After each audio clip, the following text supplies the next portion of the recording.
Good morning, guys.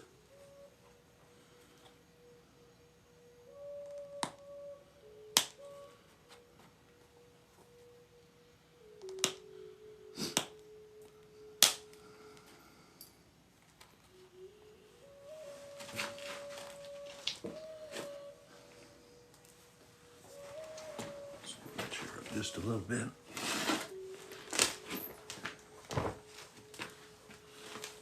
There, that's better. How we doing this morning, guys? Todd, good morning.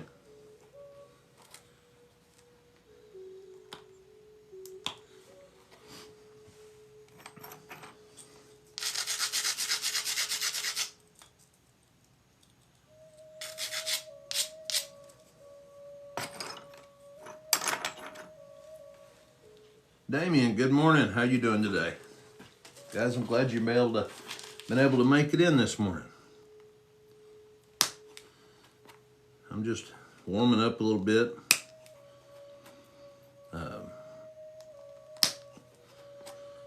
Kind of reworking. I'm doing good. Glad to hear it, man. No, I stress to you guys a lot of times about, when you have an outcome that is that is not quite what you want, that instead of just chunking it or throwing it away, use it for practice. I do a lot of practice punch notching on busted by faces. But on this particular piece, this is a Folsom that I was working on. And one of the flutes went almost to the tip on this side, and then I had a platform failure on this side. So rather than just, call it a lost cause, I'm working on my edge flaking. I don't know if it's going to show up, but the Folsom points have a very distinct edge flaking, and you don't want to. It's just like anything else. You don't want to put a lot of work into a piece and get double flutes on it, and it looks really pretty, and then have all the flaking be wrong. It's almost like working on a deep notch type point. You put so much work to get it there, and then when you finally get a successful set of notches in it, it looks really good. But if you're not practiced at doing the notching or the edge flaking, then you end up with a piece that it's shaped right, but it doesn't have the right the flaking and the contours. There's just something about the style and the way that they flaked them that it's kind of eluded me. I haven't found the tool and the technique yet, but I look at a lot of casts, a lot of it's just actual artifacts that they've taken casts of, and you can see especially under magnification, the way that they were flaking, and super, super fine flaking. I've got to find a technique or a tool, but the setup to that, you can see these really ribbony, they're real fine flakes, and you're just trying to make that edge as smooth as possible with as small of flakes as you can.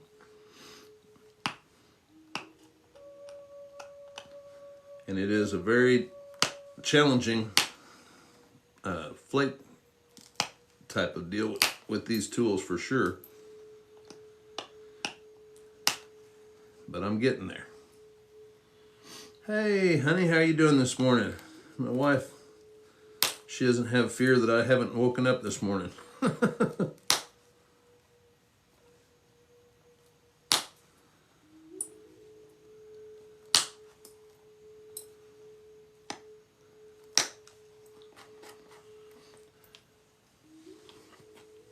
just trying to get my hands warmed up, guys, and then we're gonna work on this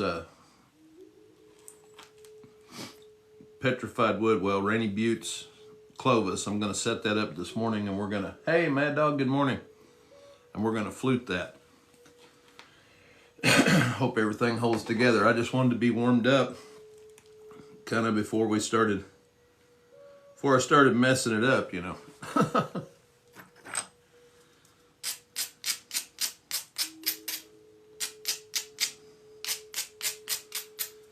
But no, you know, if you're using, you know, I've got several of these up here that either the contours were wrong and you know, but a lot of the stuff about it is very similar, and you can learn from them.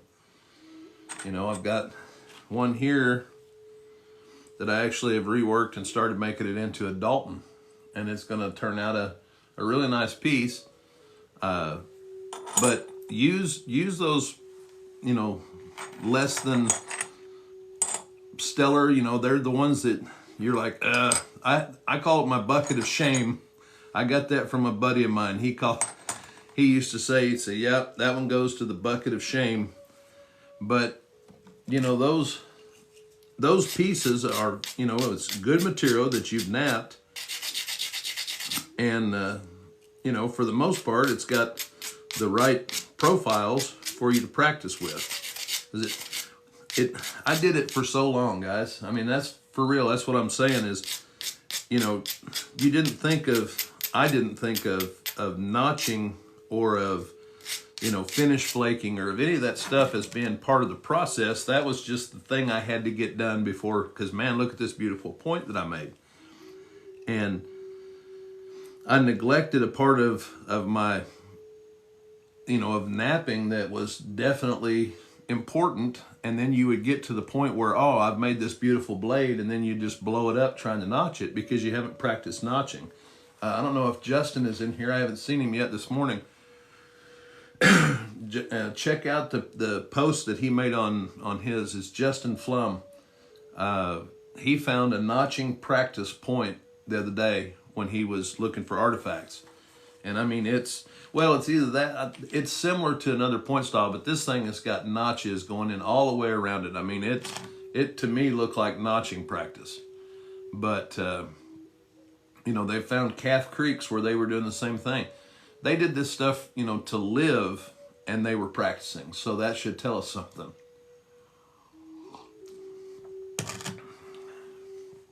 My incense over here is just about to go out. I got mine on.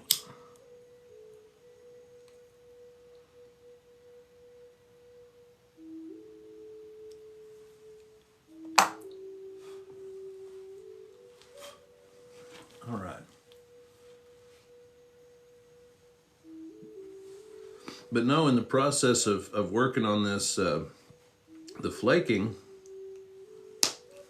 I'm adjusting the contours. I might be able to attempt another flute on this thing, which would be pretty cool if I could still end up getting a usable point out of something that I was really disappointed in and had thrown aside.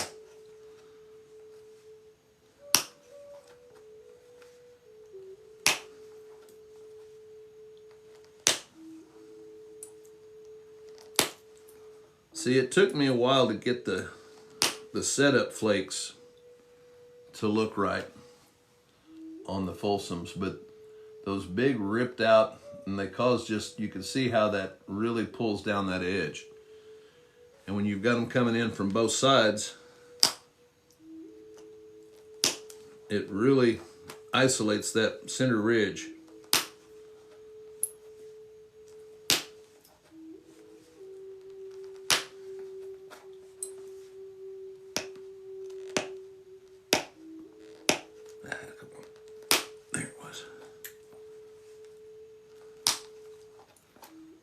I had to move over a little bit. That thing wasn't going to release where it was at.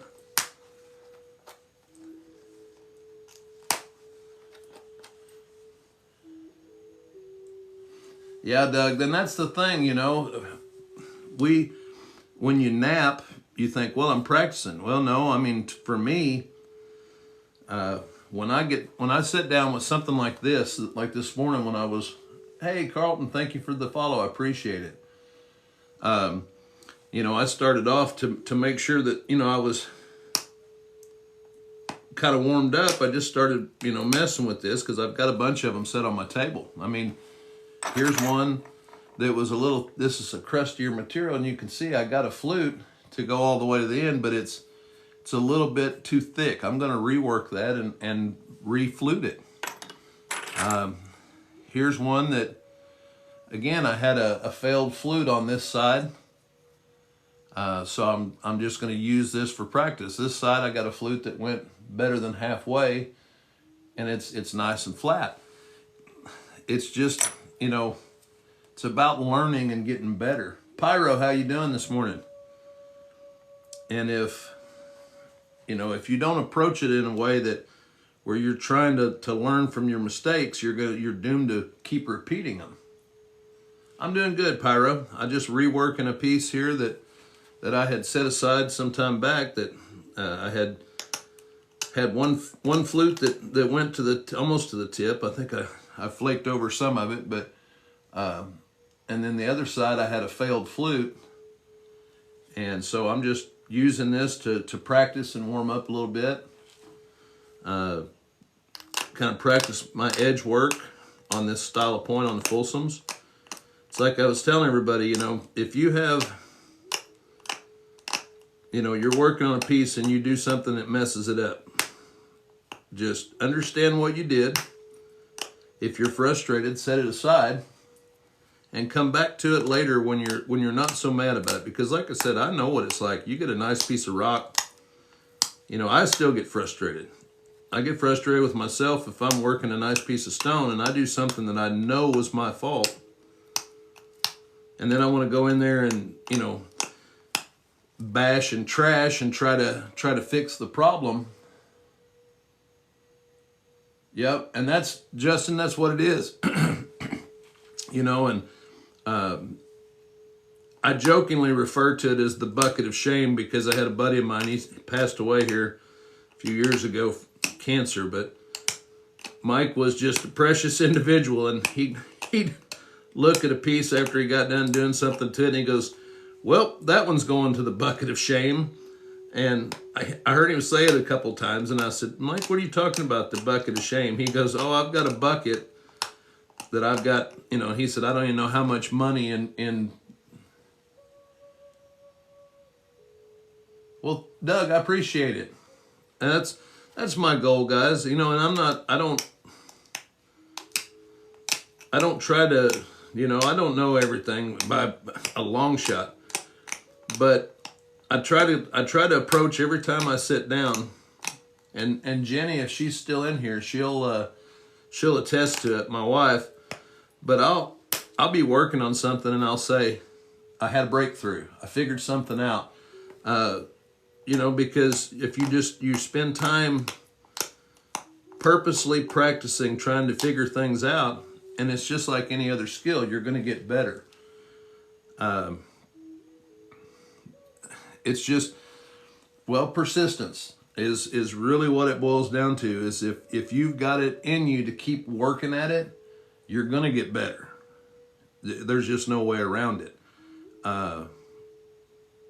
So it disappoints me sometimes. I see new people get into the hobby or the craft or the whatever you want to call it, and they get disappointed when they can't learn to do what somebody else can in 2 weeks, and they think it's going to be a cakewalk and you just come in and chip, chip, chip and everything's fantastic. But it doesn't work that way. And unfortunately, they get discouraged and then they quit, or they don't spend as much time with it as what it takes to do it.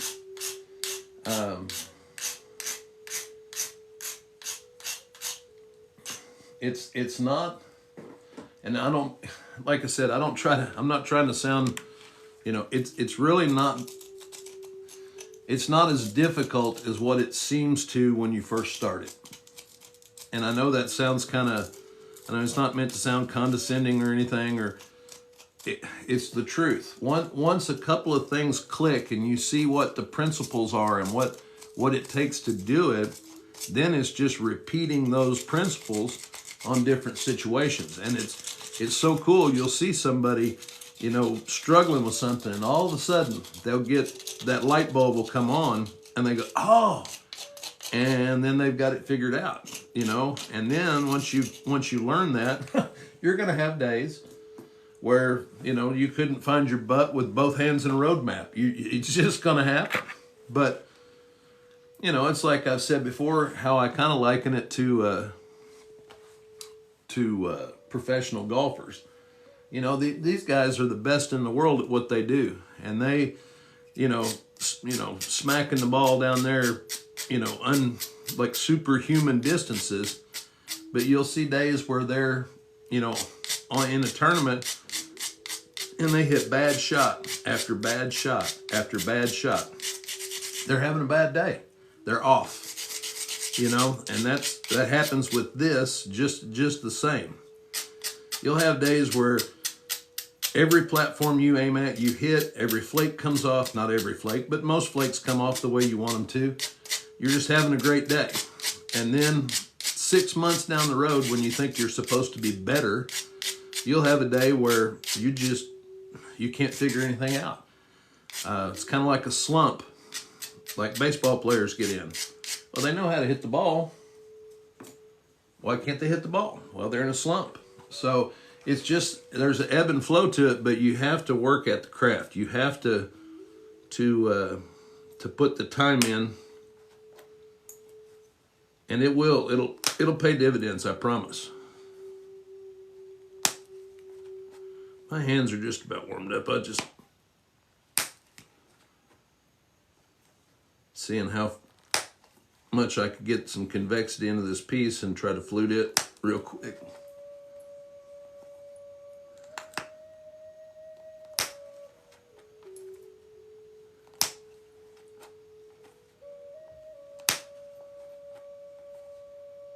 See, and then something about like these, the Folsoms, there's a point style that was found associated with them that they believe was just an offshoot of them. It's the Midland type points.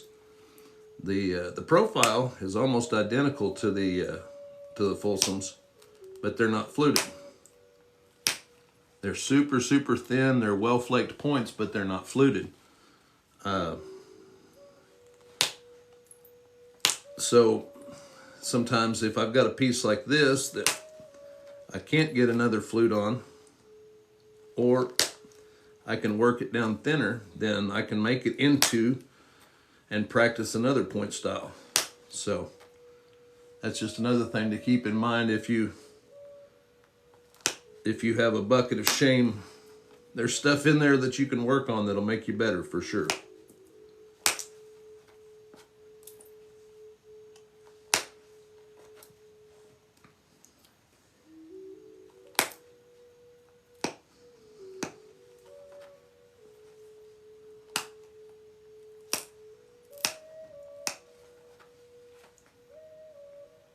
Yeah, I like that flaking on there. You can see how there's what's left of that original flute. And that one could be a Dalton pretty easily. So anyway, I think I'm somewhat warmed up here. This is what we were working on yesterday. It's a piece of Rainy Buttes. It's got a sketchy quartz line that runs all the way through it. I've got a little bit of chatter where it's going through up here and kind of broke weird, so I'm hoping it holds together. If it does, it'll make a really pretty unique piece. So this morning we're going to set up a platform here to take a flute off of this side, but before we do that, we need to build. See how I've got both of those edges are turned and set up to go towards this face. I'm going to try to do, that's why I was warming up with that piece. The type of flaking that I'm getting ready to do to set that up is the same angle and type. This is just going to be a little bit more force in it.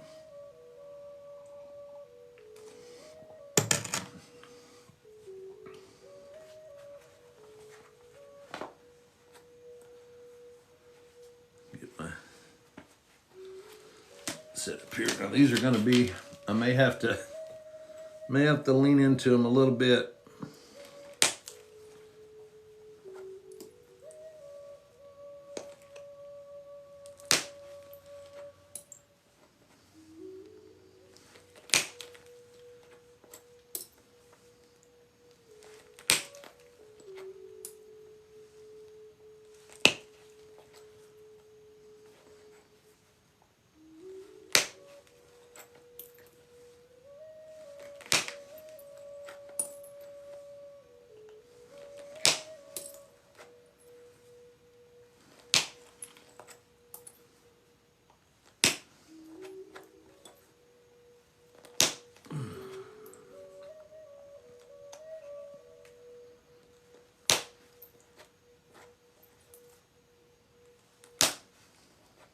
Well, that had 2 flakes that went right through it, so I'm hoping that it's going to hold.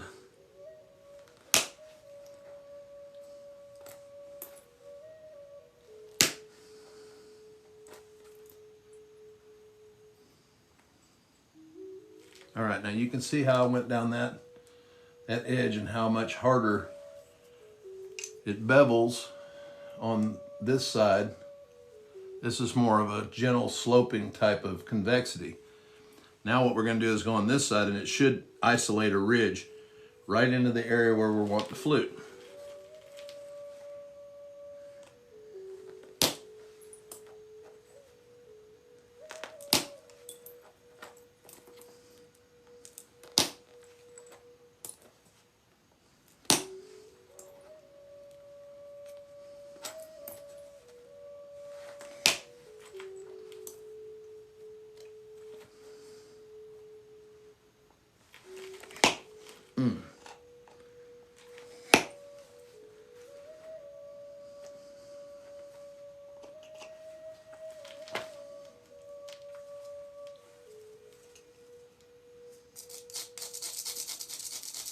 Part of my tip of my flaker came off there. I was really leaning on that edge there, and this is an important section.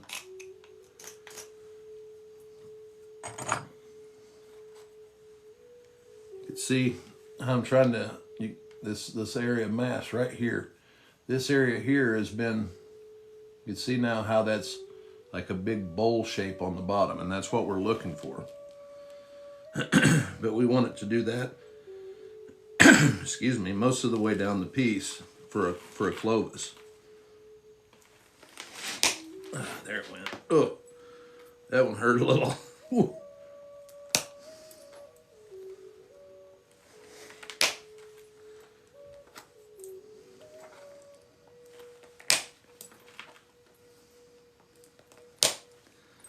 Yeah, I had built a beefy platform there for sure.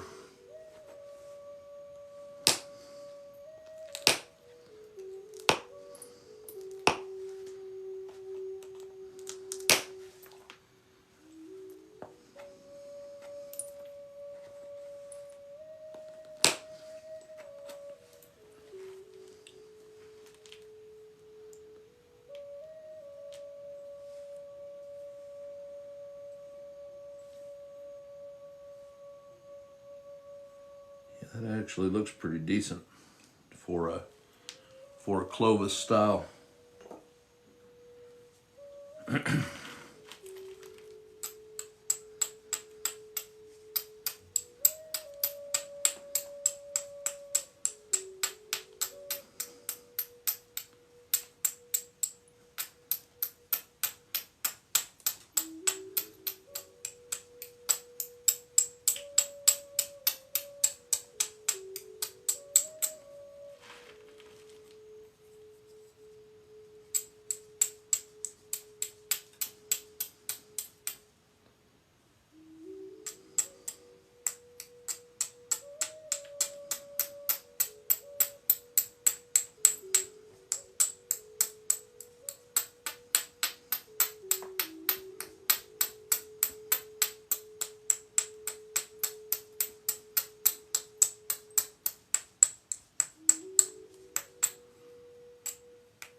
As I go down that edge, and you'll see there's some areas that are still fairly high up on this side where I just ran those flakes. So what I'm going to do is just keep building that. I want that convexity to go the length of the point. If it hits a flat spot, if that energy hits a flat spot in this, it will dive to the edges, and we don't want it to take out our edge. I mean, there's always a chance during the fluting process that you're going to break one. But like I've said, I try to do as many things as I can to minimize the chance of that happening.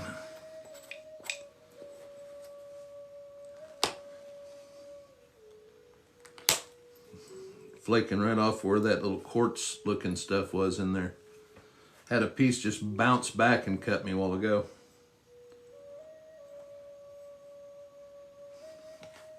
That's closer.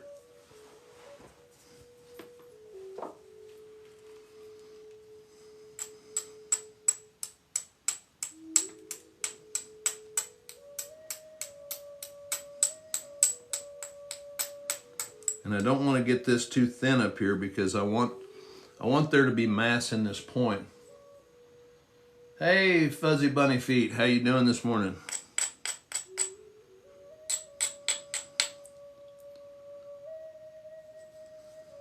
There's another little low spot right here. You know how I talk about the topography of the rock and how that flake is going to follow a certain, line or contour in that.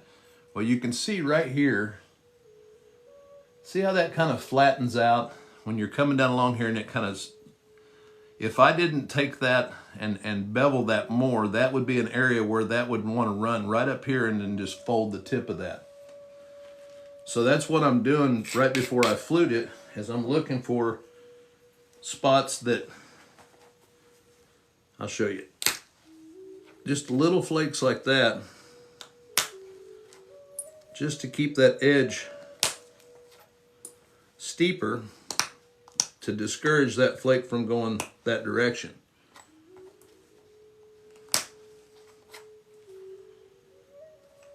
There's another one right there.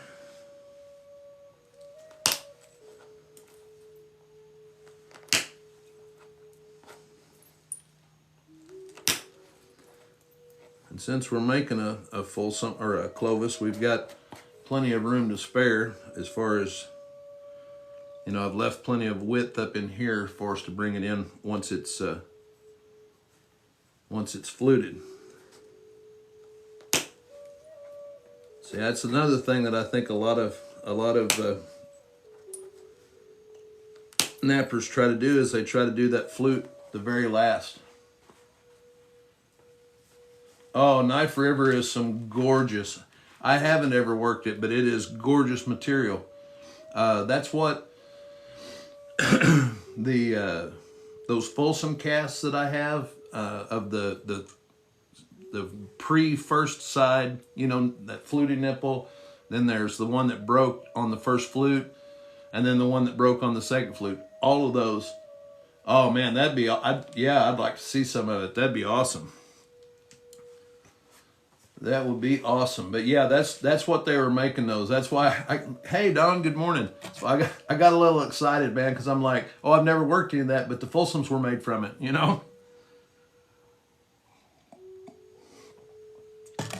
Oh. Get another. I've got an incense stick here that's not wanting to work this morning, so we're gonna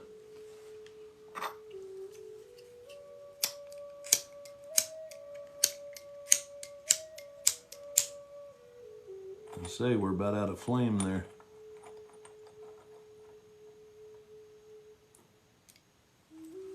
All right.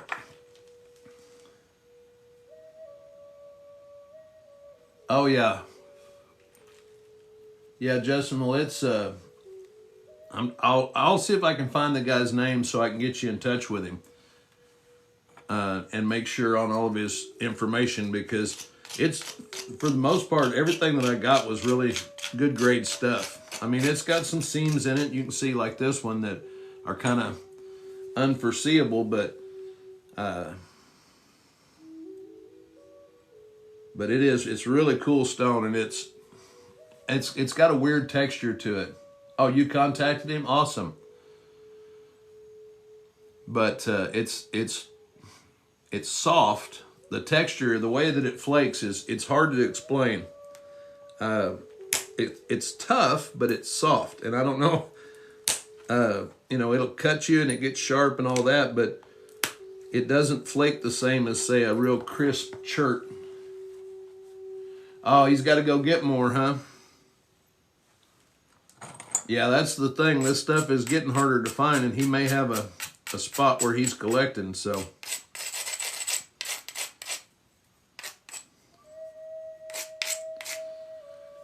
But no, I think that a lot of people when they're doing these, like the Clovis and the Folsom stuff, they're fluting it too late in the process.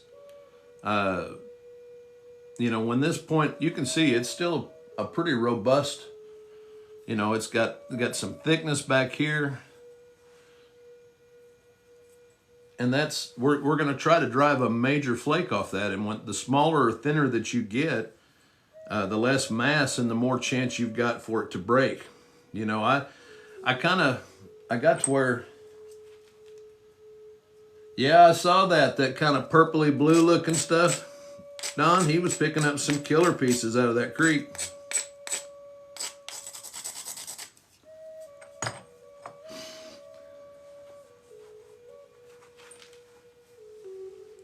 Well, Mark sells some good rock. I know he's been heat treating it for a long time. I mean, he's got it down. I'm sure some of that stuff, though, it looked like it would work raw.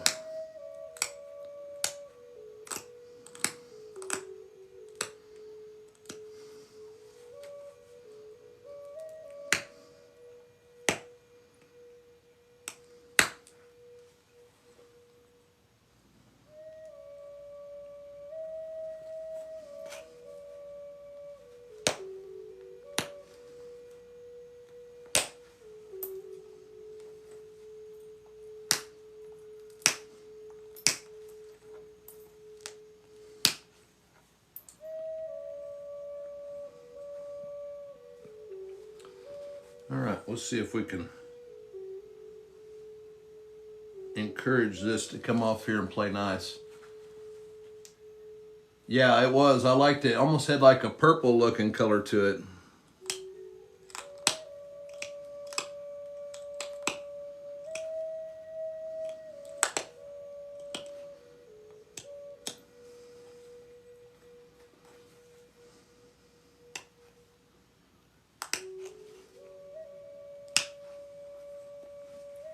All right, let's see if we can get this to...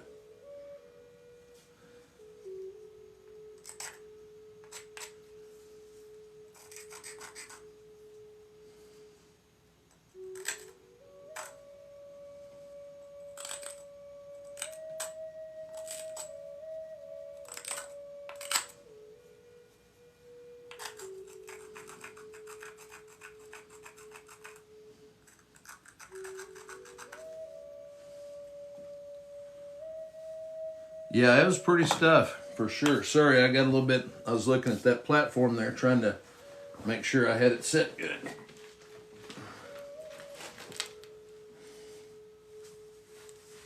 All right, let's see here. Need something to...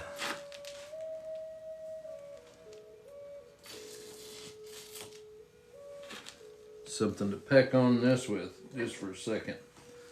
Kind of get my...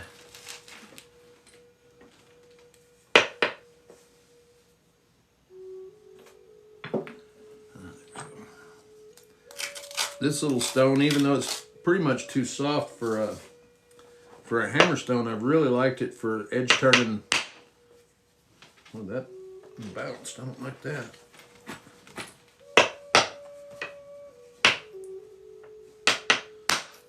There we go.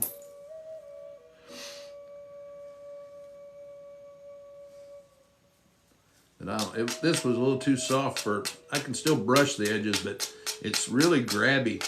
And I like the way it puts quite a bit of dust on the edge. It's real sharp sandstone, so it works great for dressing tools.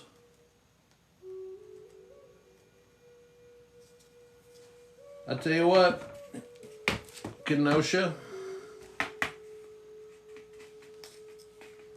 it's right there. You know, the screenshot.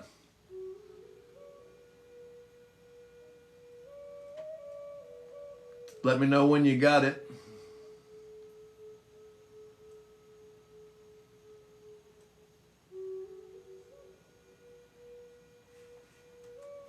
Hopefully you got it.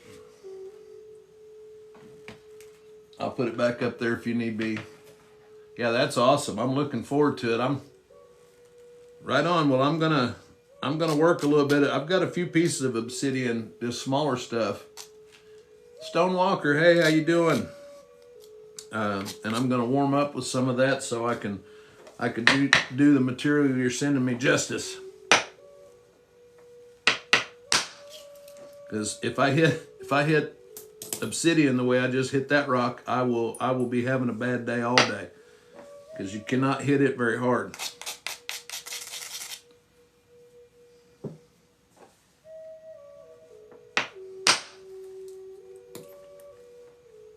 I mean, you can, but you're not going to have a fun day for sure.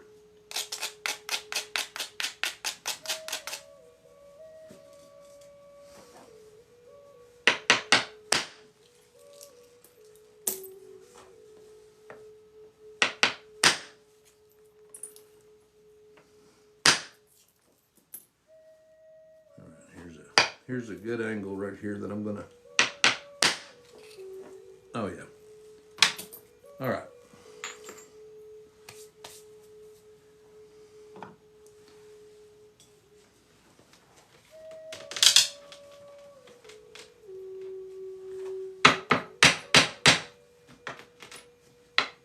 I want that to turn or give.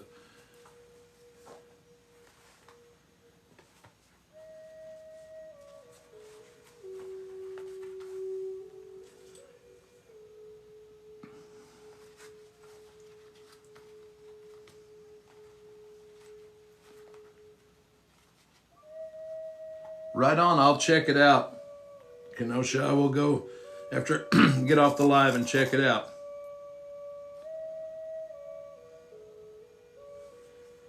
I don't like that spot right there.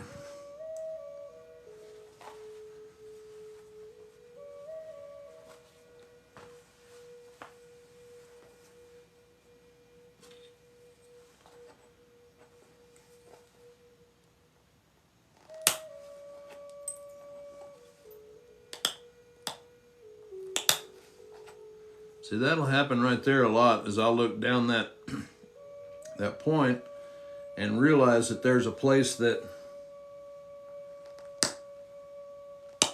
if I don't fix it, it's probably going to give me some troubles. Donnie, good morning. You know what? There's so many things that can go wrong with one of these when you're fluting it, that it just, especially when I'm working with material that I don't get to work a lot. I try to make sure that I give myself the best chance I can.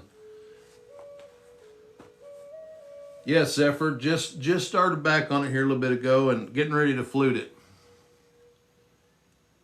That's the flute platform right there. You can see it's ground. You can see the ridge behind it. I'm hoping that I can get it started and it'll trail along here, but it's a little bit, I'm not real happy with this area. Yeah, Kenosha, absolutely. Thank you, Zephyr, I appreciate it. There's the address, Kenosha. Well, Donnie, I do too, but I love this part, but then I also, did you get that, Kenosha? All right, thank you. But it's also the scariest part of napping one of these because I've broken them and I'm, you know, I don't know how many I've broken a couple on camera, I guess, for you guys, but you know, it's just, it always gives me a little bit of a rush because, you know, I don't know what the outcome's going to be. I hope, but I don't know.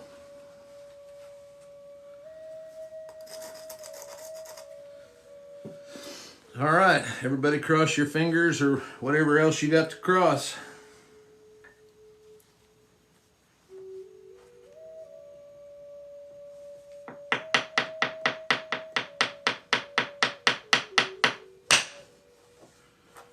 Nope, didn't release.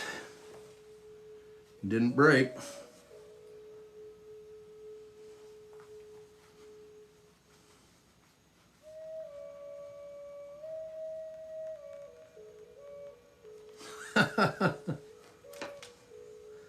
Yeah, I live in Garfield, Arkansas.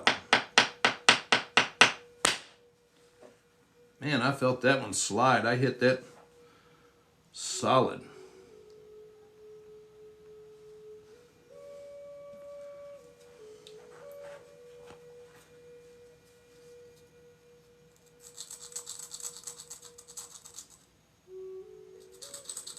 Now that's twice I hit it when I thought it should have released. So rather than keep hitting it when I know it should be releasing, that means it's telling me something's wrong.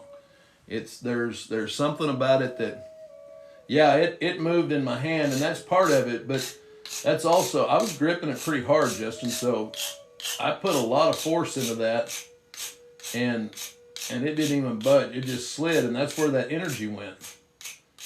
I need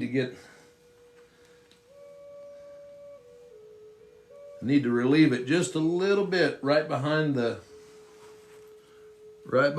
flute. Just like that.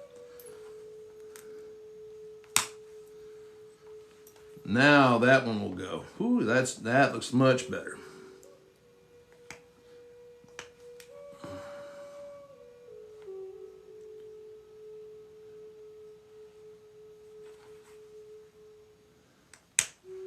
You know, when I show you guys, oh,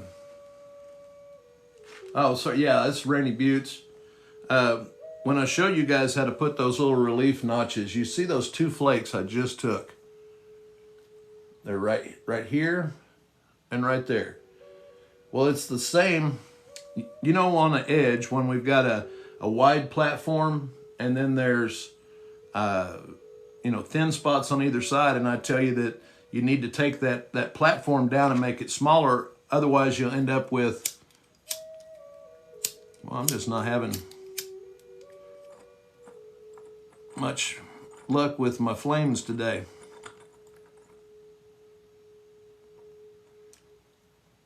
I think my lighter's about to run out of juice. Oh well. But anyway, and how that'll lip out that edge.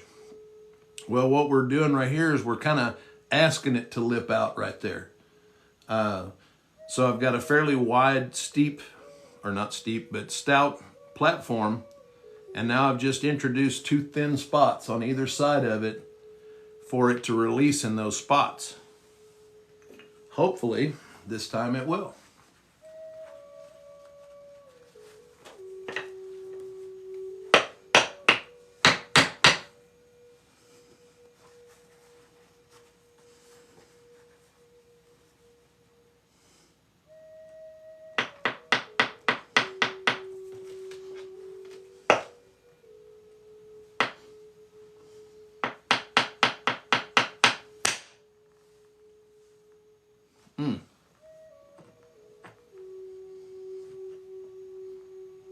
One more try, and then I'll tell you what I am gonna do. I'm gonna put that in that. I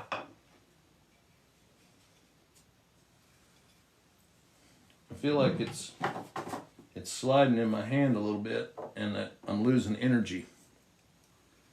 I usually freehand the Clovises, but like I said, that's 2 or 3 times I've hit a good shot on there, and I felt it move. And when it's shooting away from your force, you're losing a lot of force, a lot of energy.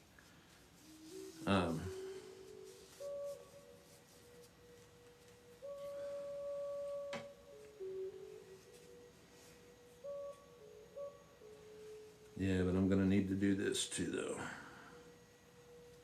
Otherwise, I'm gonna splinter up that tip. Since I was going to freehand flute it, I did not dull up the end down here.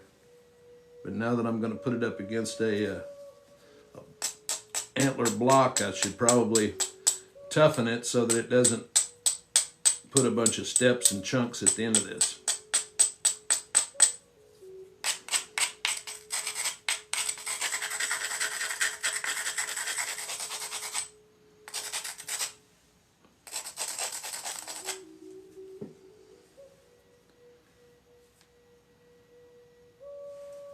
And I'm going to do just a little bit.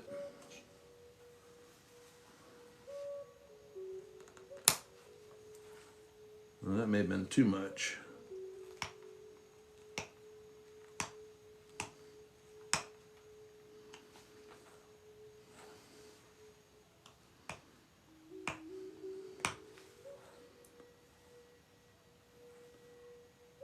That looks better though.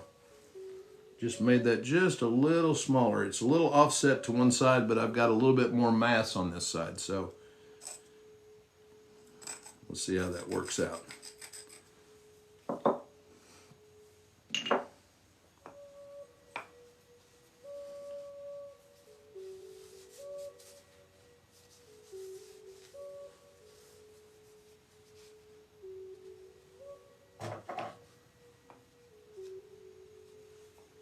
I'm just going to put that behind it like so. There it is. Instead of wrapping it over the top of this one, it's still a pretty thick point. I'm just trying to get it to stay stationary. I'm not putting a lot of force, like downward force on the point. Now I am right here on this, so I can try to encourage it to stay in place, but I want that right up against that and nice and solid.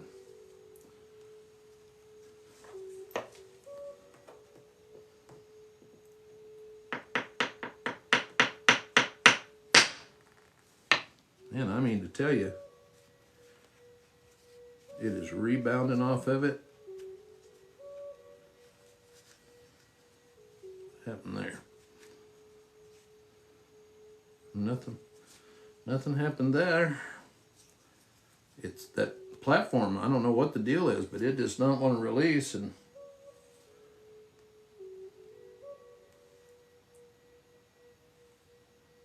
I've got one little spot on there that might be keeping it.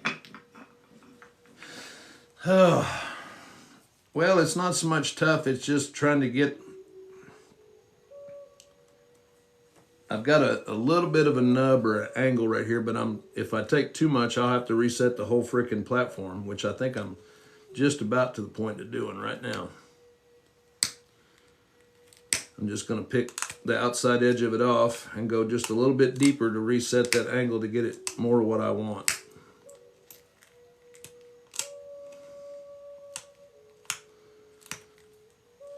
All that means is my next flute try on the other side will be a little deeper in, and you'll see it on a lot of the originals that you'll see some of them that second flute goes, yeah, no kidding, but you'll see a lot of the originals where that center goes way up in there. Yeah. Oh, trust me, Nomad, there is no shortage of people questioning my sanity. Trust and believe.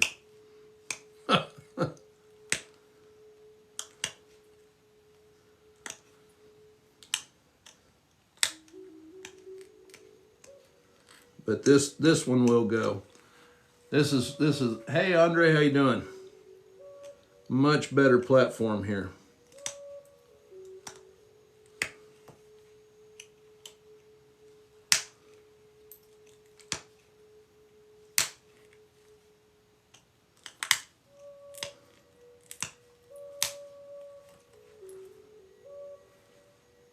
Yeah, I like that better.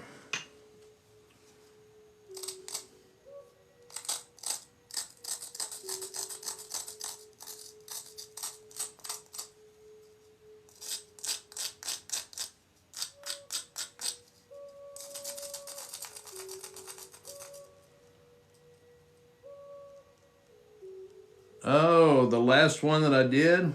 Oh, let's see. I don't have really any finished stuff with me out here. I'm getting ready to give this point away. Hey, Andre, thanks. I appreciate it. This is a little, like a Comanche snake symbol that I napped out of some Buffalo River. It's not really a point, but, and here's some of my work knives when I'm out here. There's some stuff that this is, both of these are Georgetown, but I just I use those in my stuff that I'm making. But I don't have any finished stuff within hand here, hand's reach. I'd have to go back in the house. All right, let's see if we can get this thing to flute.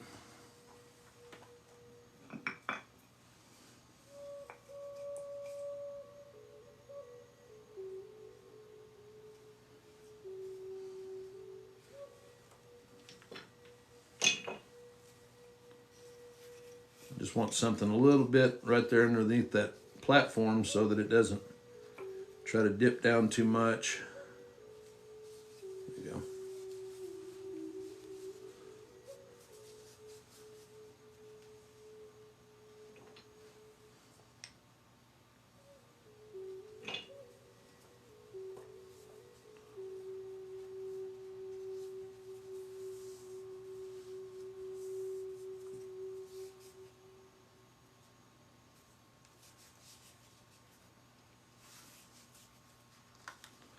All right, maybe that'll keep it steady.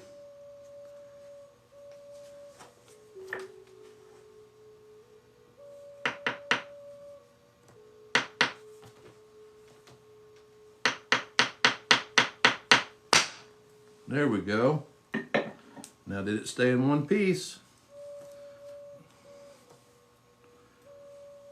Well, it looks like I've got flakes all the way up to the tip, but I know it didn't go to the tip, so we may have broke something up here.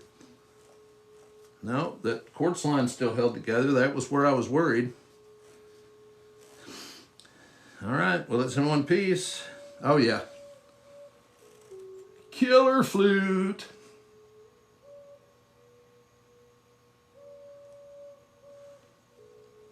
Yeah, this is a technique, or this is a modification that I came up with after seeing several people's. Tony Soares does what he called the Folsom pistol, and a couple of other setups like this, and this is a modified version of what I came up with. But yeah, that one's, I'm really happy with that. Oh, it's just a piece of oak, I think, Justin. But it really doesn't, it wouldn't matter if it was pine or cedar. Oh yeah, I'm getting ready to set it up, and we're gonna flute the other side. But yeah, I'm really pleased with that one. So let's see if we can set up the other side. We've got time today. We'll probably be able to finish it. So,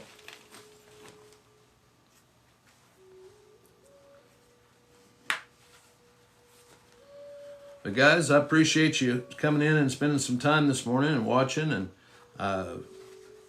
if you enjoy the content and you want to subscribe, I do a monthly giveaway for all my subscribers.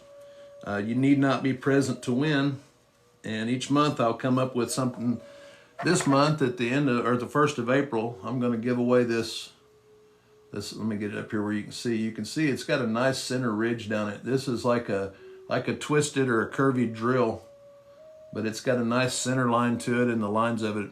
It turned out really nice. So I'm gonna give that away to one of my followers or one of my subscribers at the end of this month. So if you'd like to be eligible for that, hit the subscribe button.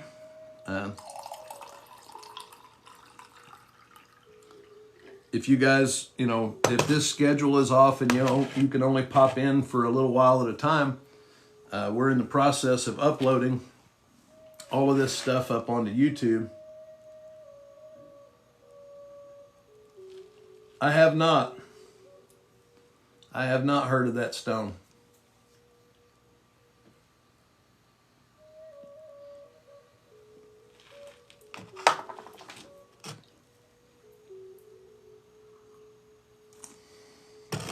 All right. Now we're going to do the same thing to this side, as we're going to try to build convexity to this face and isolate a ridge for another flute to come down this side. So we're going to make sure that this is roughed back to this side, and it's already kind of beveled this way. for those flakes from when we isolated it for this side. And you can see how that flute went right down. And right now it looks pretty thick. And it actually, this is on the chunkier side, but we're gonna lose a lot of mass right here setting this up. And that other flute is gonna take off quite a bit of that mass. But yeah, I figured it was something like that. That's why I didn't jump into your trap there, gonorrhea.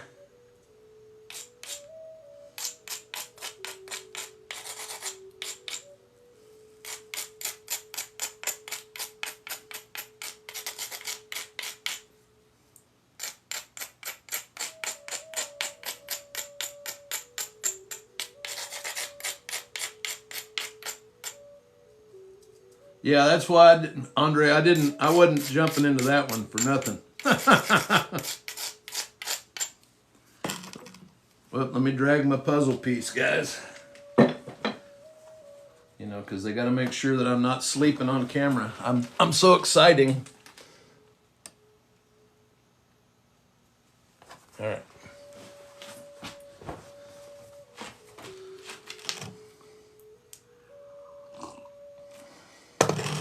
All right, here. Let's see what we got.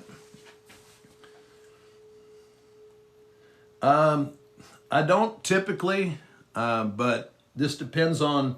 We might be able to have, you know, come up with some kind of an arrangement. You know, I don't know what the shipping costs and how much it would affect the cost of what I do, because I typically do free shipping on all my stuff. But send me a message and we'll see if we can't work something out. Did you have a particular piece in mind, or just something that you've seen, or?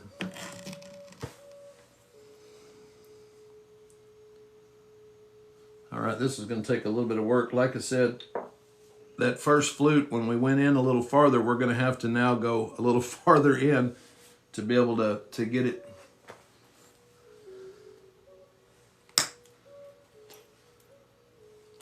To get everything angled the direction that I want it.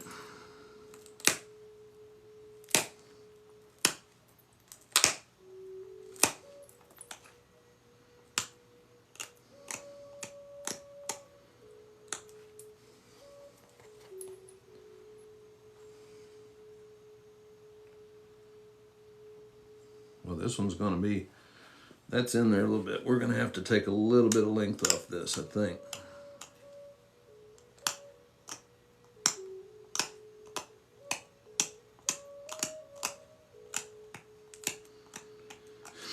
But we're going to try to get it without doing that.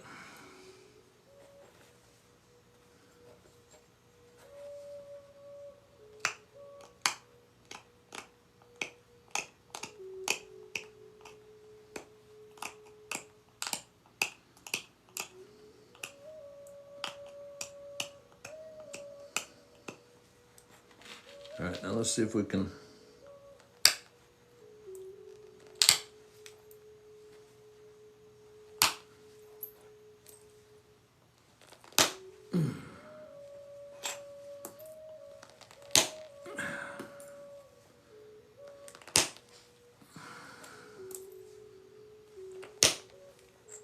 Now these are pretty powerful flakes coming off here. But you can see where I ran those. That's where that series of flakes went. You see how that's starting to really already turn a bevel right here. See how hard that ridge is now isolated on that side where I ran those?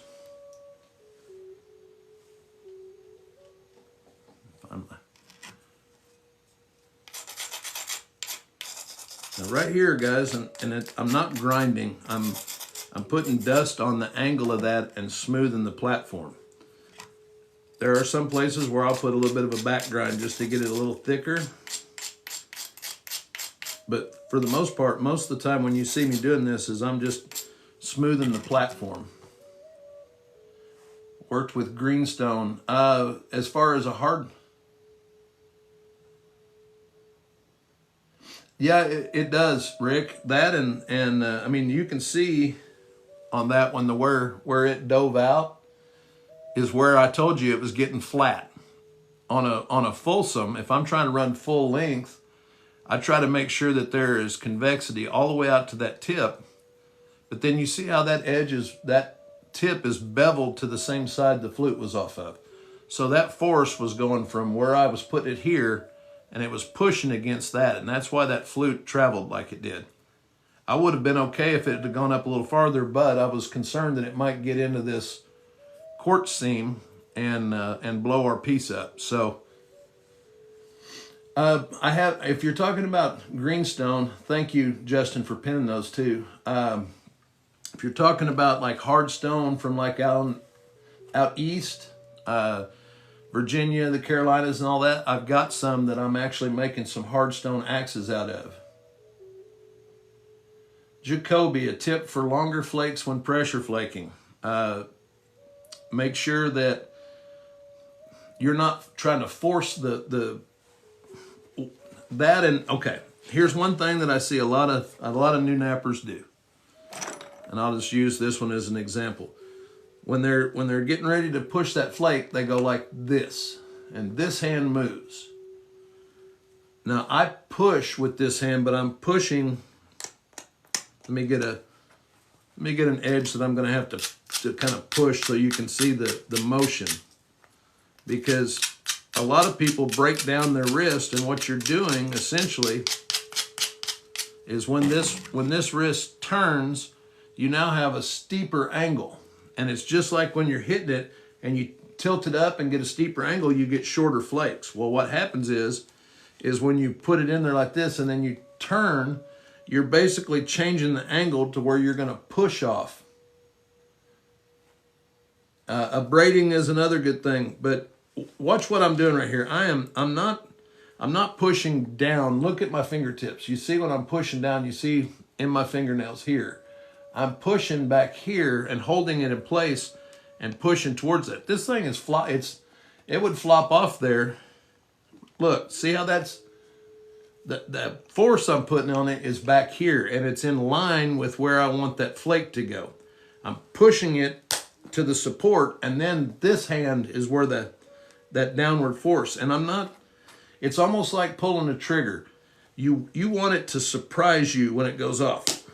It should be, I mean, you could put a little extra oomph at the end, but that should come off there, and that's when you're going to get those really crisp. See, now I got out of an area where I had braided it very well, but those all ran right out into this area. But a braiding, I saw somebody say, but one thing, don't let your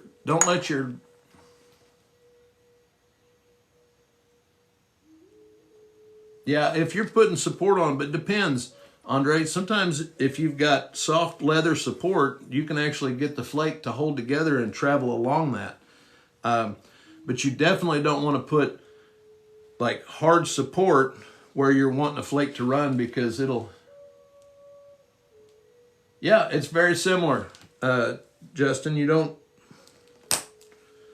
It shouldn't be, it's not like a forceful drive off of there.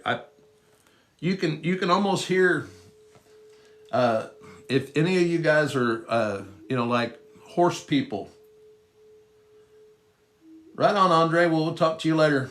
I'll be on live again later this evening. So if you want to get back on 8 p.m. tonight until 10. So, but no, if you listen to tack on a horse when it's under strain, you can hear it kind of squeak and bear down that leather. Well, I'm doing the same thing here. I'm pushing this in until I get an inward force, and then I'm pulling down on it. And that downward pull is when you want to be surprised by it, so to speak.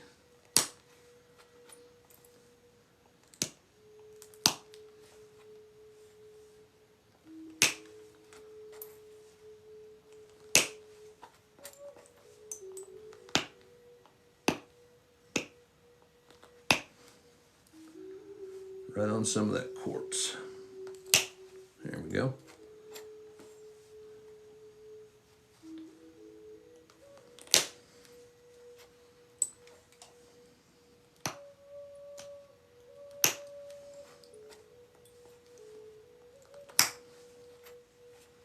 Okay, now that's that edge done. You see how the edge now is real thin, and it's almost like hollow ground up into this area here, this ridge. We're going to do the same thing on the other side and try to isolate a ridge just like we did on this side. But yeah, Jacoby, there's a bunch of different ways that you can increase the distance of the. You know, that's just a few things. You know, we'll cover some more stuff like that in the future. On convexity is another thing. Make sure you've got convexity in your piece. If it's flat or concave, you're not going to get flakes to run. All right, let's see here.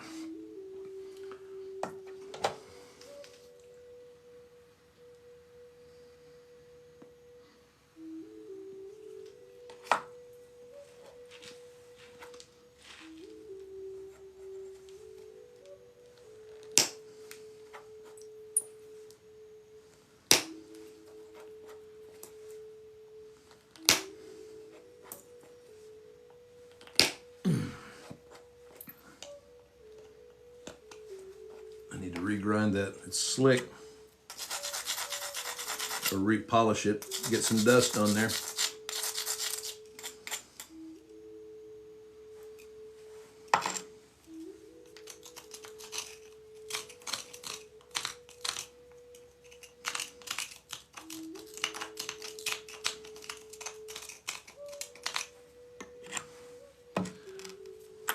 And if you're having trouble with the tool slipping off of the platform, try not to touch it with your fingers too much. The oil from your hands can actually cause your tool to slip off there too.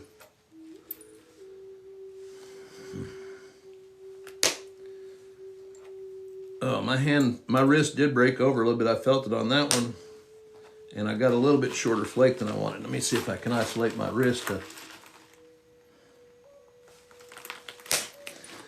Yeah, that was a flake.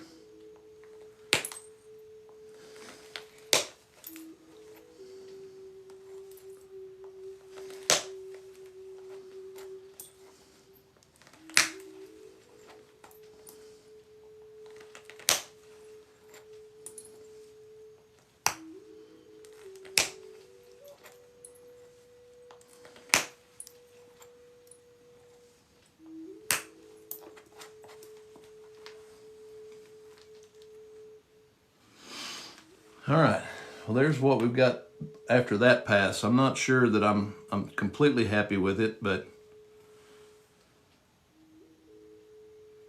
we'll work on it a little bit more here.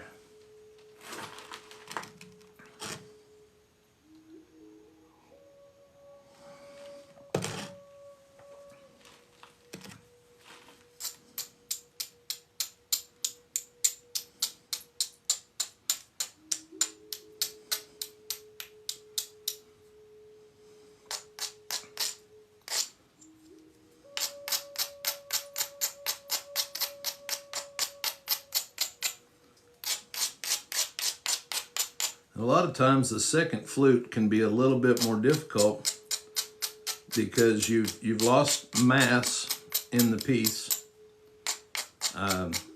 Typically, I try to flute the side that I think I'm going to get the best flute on because it's going to be the longest. So this is not the ideal side. So what you end up with, you know, a lot of times is trying to get that second flute to run. You've got to spend a little bit more time on the preparation of it. Now you can see how we just went down this side on the unfluted one, but I re-prepared that edge, and I'm going to try to drive some more, like a little bit deeper to follow these contours that I just made to try to get me a little bit more of a ridge.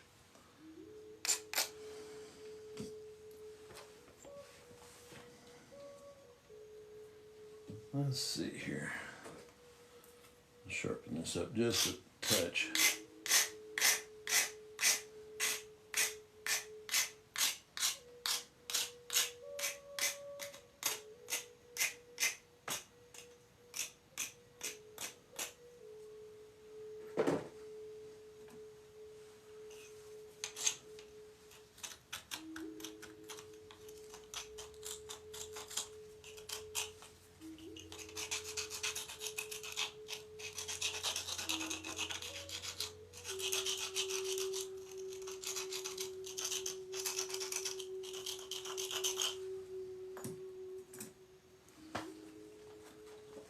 Now I sharpened that up because I wanted a little bit smaller contact point on this edge so that I can pick off these little, you see the little deltas, the little spots where there's the whitest amounts of the dust.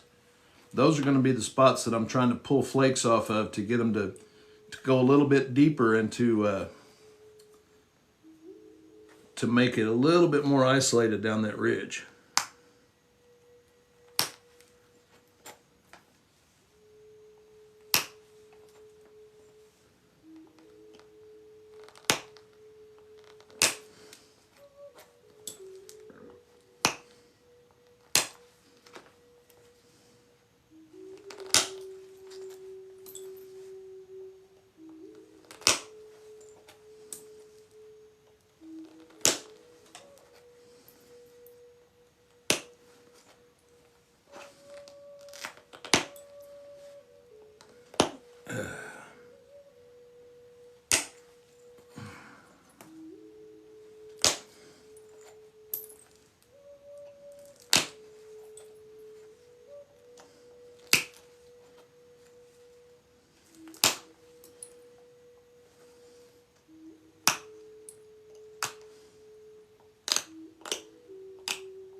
All right, now see, after that, just ran that edge right there. Now you can see how those went a little farther, and there's a little bit more of a, like an isolation on this side.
Now see, after that series, see how much more pronounced that ridge is? If I can get it right under the camera here. See how that ridge now, it's really isolated.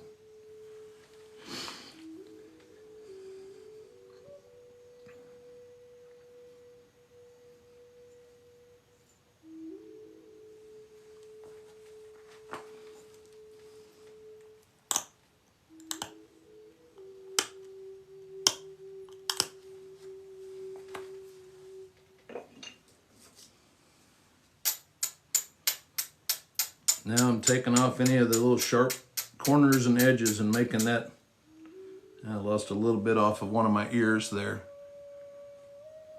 You can see how it's a little shorter. We'll have to go back and fix that. I was kind of liking the way that base was looking, so hopefully we'll be able to even that out and make it look right.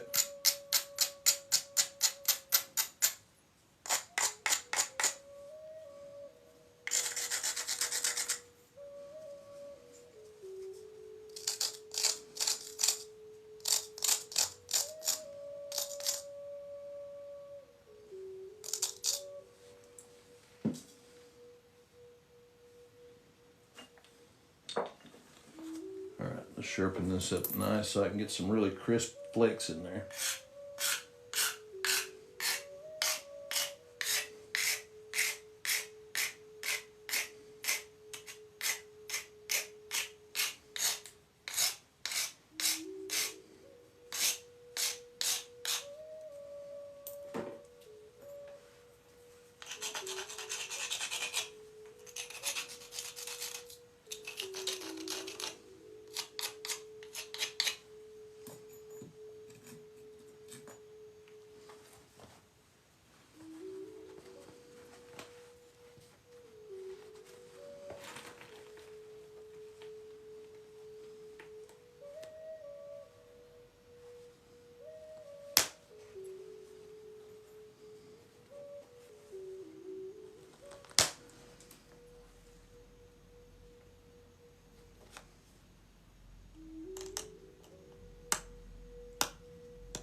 Lost a little bit more of that ear. That was the side I was trying to save as much as I could, so that's all right.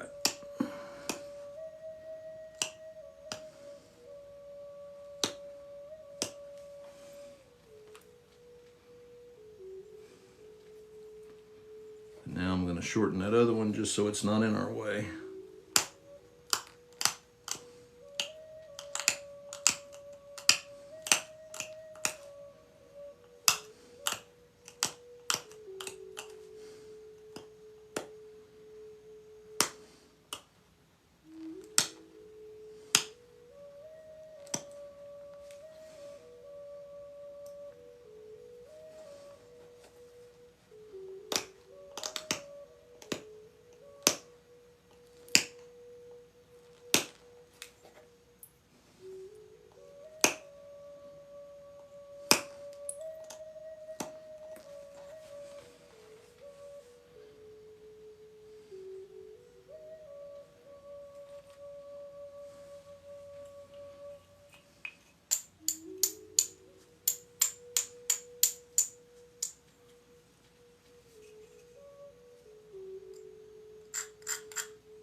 Yeah, it does, Damien. Sorry about that. Yeah, I have been making a lot of Folsoms, and it is very, very Folsom-ish looking.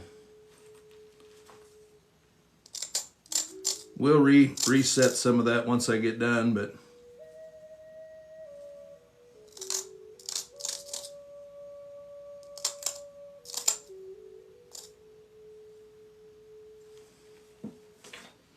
like I said, guys, this second flute is usually the one that, Chris, this is Rainy Buttes.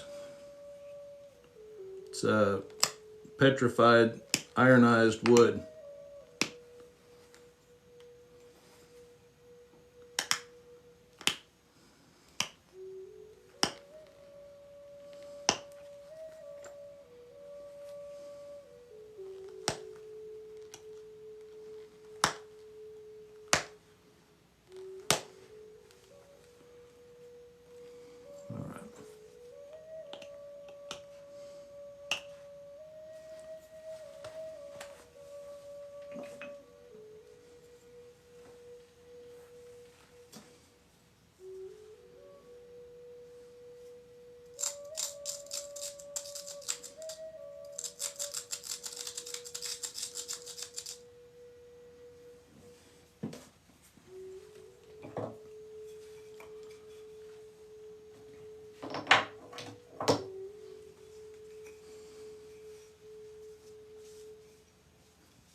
Well, like I said, guys, I'm not wrapping this tight. This is just to hold it kind of isolated. There's not a lot of this kind of force. Most of the force, I'm trying just to keep this isolated so that that flute will run down the length of it. Very little force is needed to hold it down. It's more about keeping it from moving away from the force this way. So typically what I do is just lay that. This is a little bit larger than what I normally try to flute with this.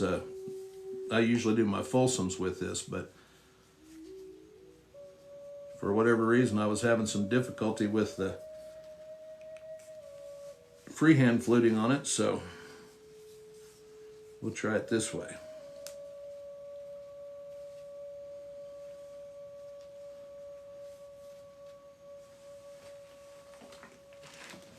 All right, guys, now you know how to do this.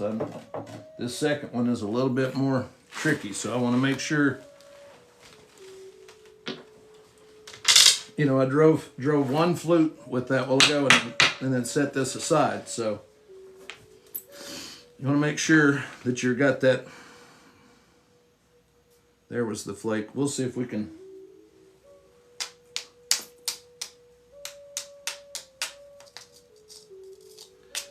It's about an angle and a feel that you're trying to get. I can actually feel that force wave contacting that bone in my hand, and you can tell by the way that it's which direction the force is going, at what angle you need to hold it.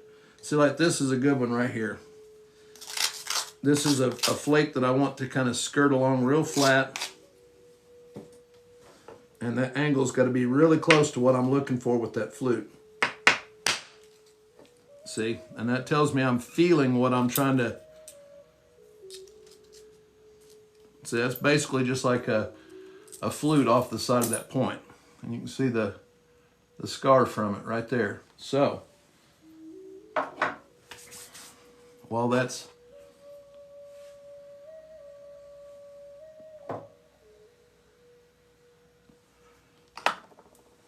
Well, that's fresh in my brain. Let's get a...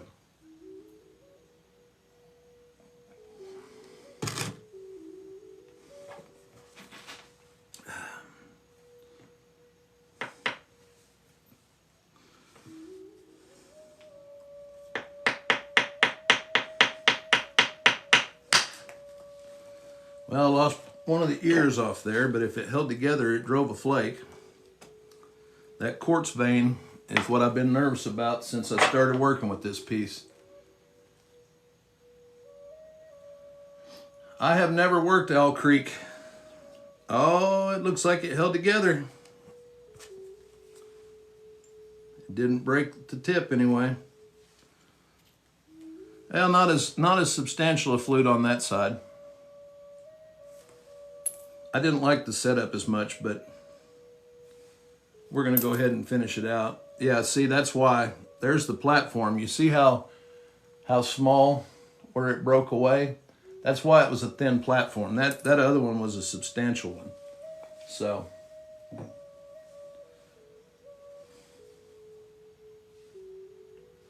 but still within the realm of what they would have, you know, what it looked like. Definitely a viable reproduction for sure.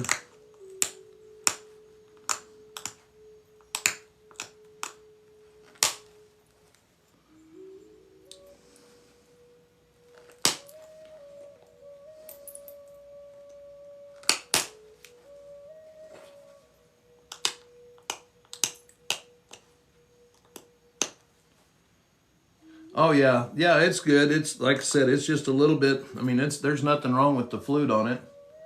It's well within. Thank you, Donnie. I appreciate it. It's well within the realm of what they would have done. But what I'm going to do right here, I've seen on a few casts and some originals, is that whenever you have a flake like that doesn't go as far as you want, you still got a little bit of mass, because I was planning on that flake to take a lot of this mass out of the tip, or out of the base. So what I'm going to do is try to isolate a little bit off to these sides, and I'm going to push some pressure flakes along the edges of the ridges that created, and see if I can thin out up into here a little bit.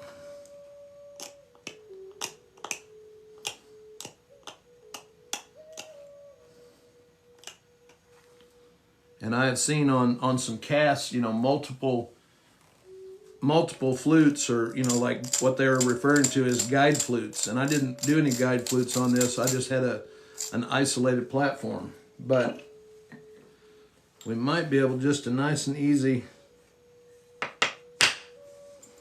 just like that. See that?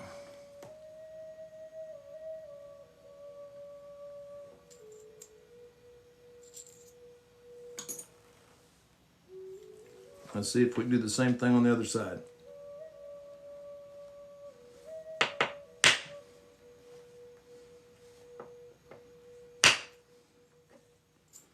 No, the other side did not want to cooperate.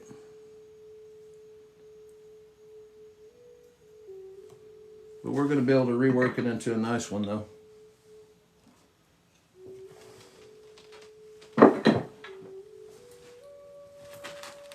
Well, that's, you know, essentially that's what I was trying to do, is thin the hafting area on this. I've got a little bit of material to give this way, so.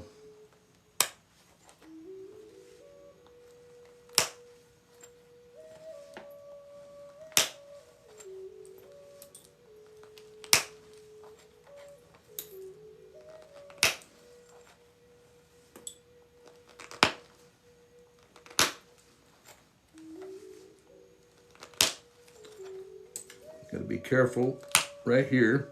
This is where that other flake terminated. I don't want to put too much force on it right there.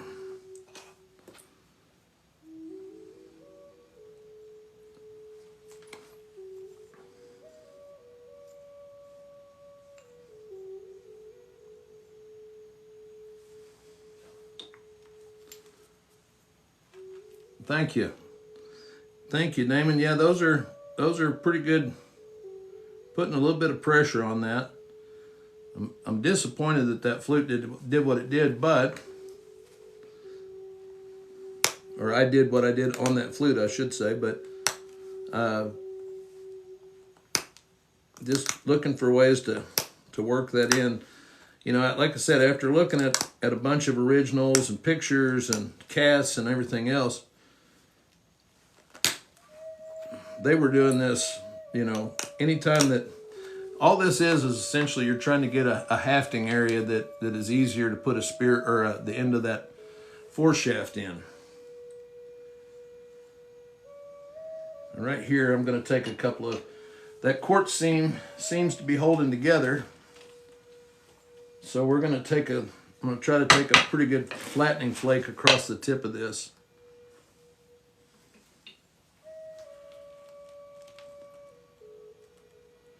Yeah, I've got a keeper frame for sure, and if I can rework this in where it looks like it should,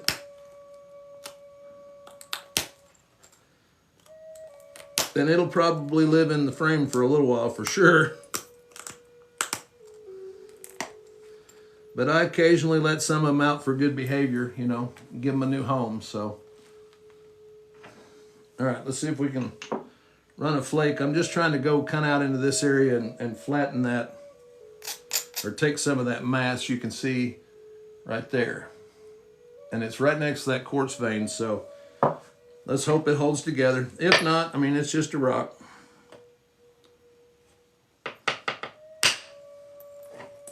See, that was a nice crisp flake. Now this is going to be almost right on that quartz vein, so this one's going to be a little bit of a tester.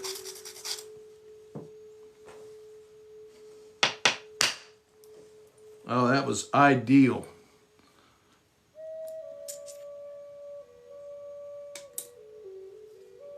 Absolutely perfect. That will line up my tip.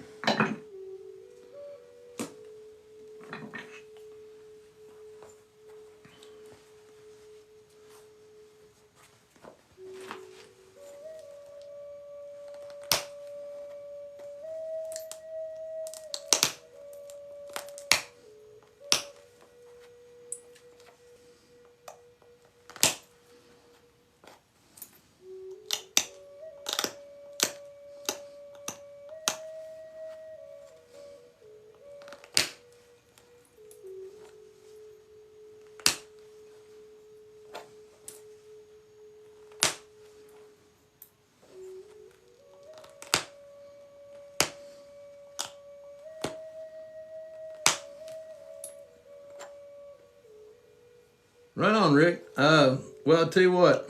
Here in a few minutes, because this is going to be a bunch of finish work after I get done with the contouring here. I'll step in real quick and grab it at the end of the live if you guys want to see that.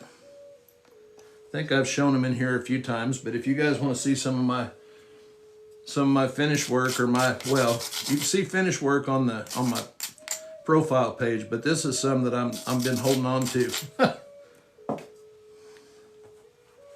So if that's something you guys would like to see, we'll do that here in just a few. Because like I said, this is going to be a lot of back and forth finish work. And I'll post pictures of this when it's finished if I don't break it.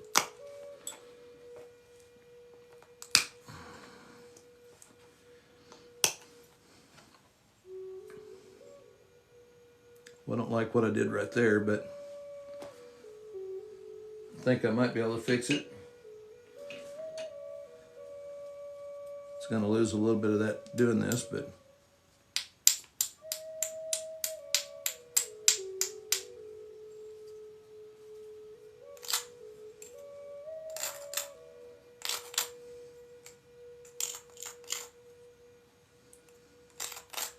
yeah, like I said, Rick, this is going to be a lot of real slow pick flakes and trying to get everything lined up, because we're really close to final dimensions. I'm actually really pleased. That little flake right there helped a lot. And then this side we'll have a few. I'll bring this tip in. I need to fix where I tried to do that second flute. You can see how it kind of failed right there. That's what I'm setting up right here, and I'm going to try to come in and smooth that out.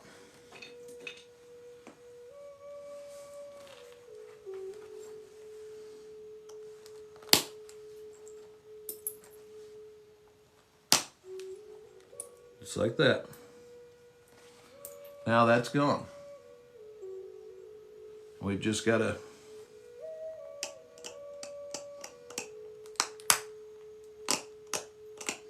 now we'll just reset that base.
So now I'm not messing much around with this.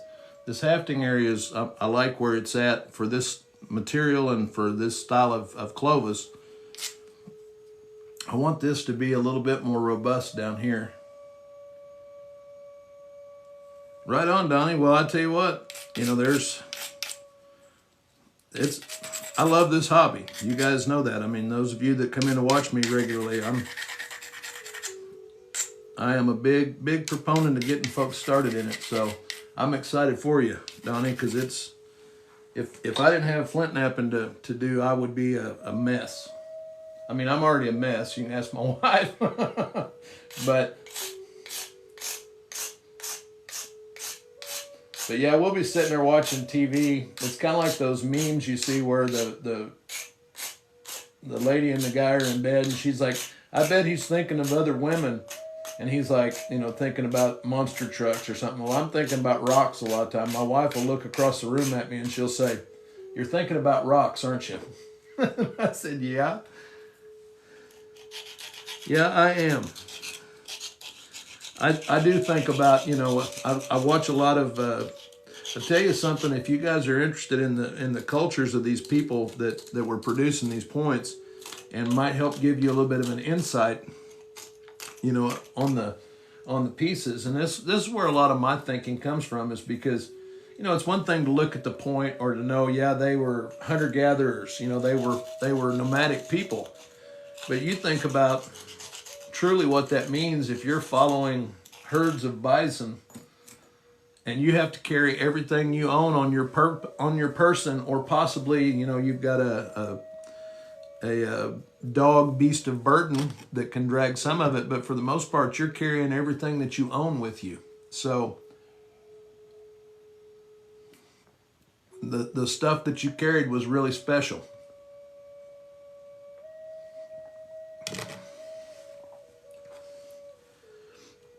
All right, now we've got you can see how I beveled that and ground that edge, and we've got this mass of the tip that needs to come off. I like the punch for this because I get a little bit, it's like pressure flaking on steroids kind of.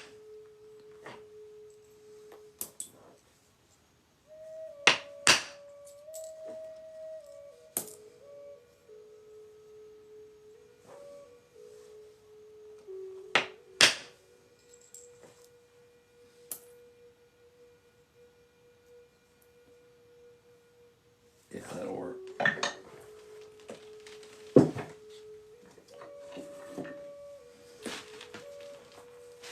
What I was wanting those flakes to do was just remove some of that heavier mass that was out towards the center of that piece, so that I could start tapering the tip in.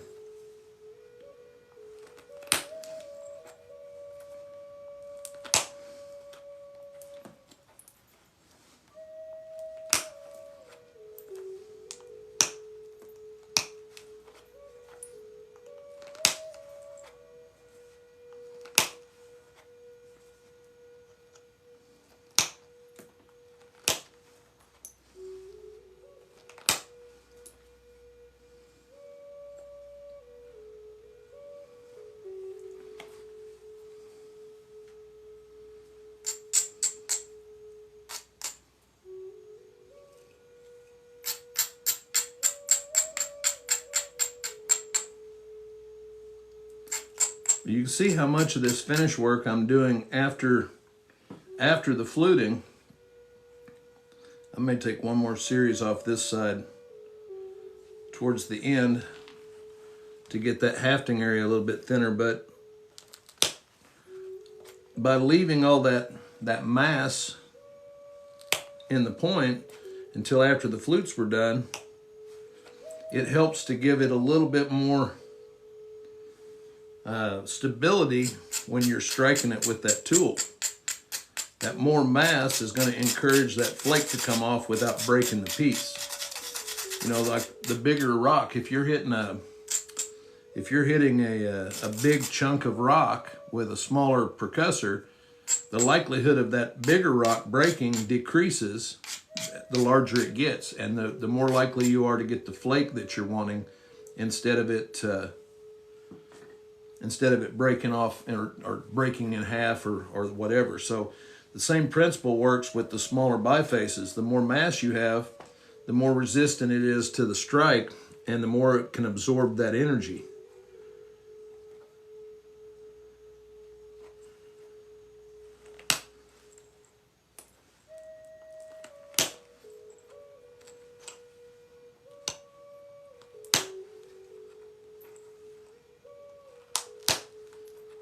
right over the top of that quartz line. Whoo.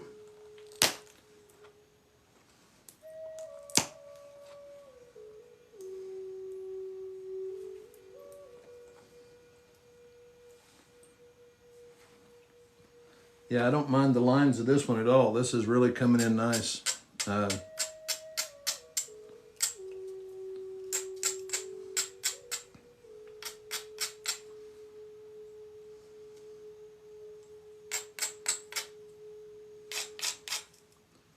Try to take some of this mass over here off.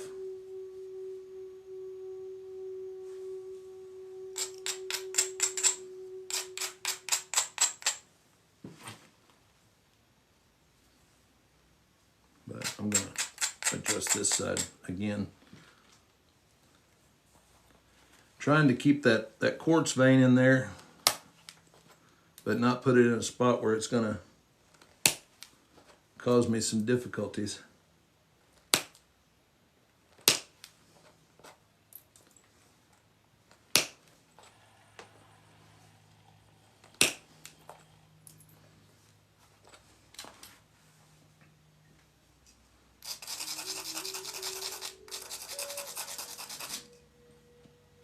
Roger, thank you for the follow. I appreciate it. Guys, and I don't know what we're up to in followers now, just somewhat over 5,000. But when we go over 10, or hit 10, I'm going to do another big follower giveaway. I haven't come up with what I want to do with that as far as giving it away, but we're going to come up with something really nice to celebrate 10,000 followers. So if you guys know of anybody that would be interested in this kind of content, sharing the word would be much appreciated. Oh yeah. That helped that piece tremendously. Now you see what we got going on is much more in line with what it should be. I've got one more series I'm going to pull off of this side over here, and then straighten up the blade, and we'll be put a little point on it or a tip, and we're done.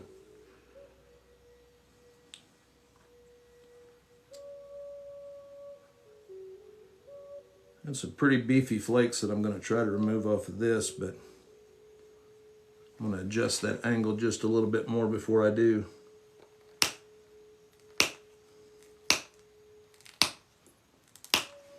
Well, I get nervous every time I pull a flake off of that quartz line.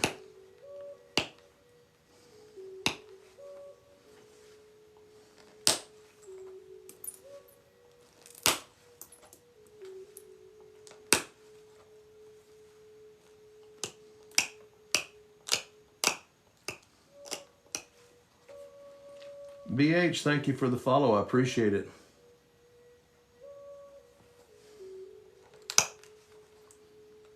All right.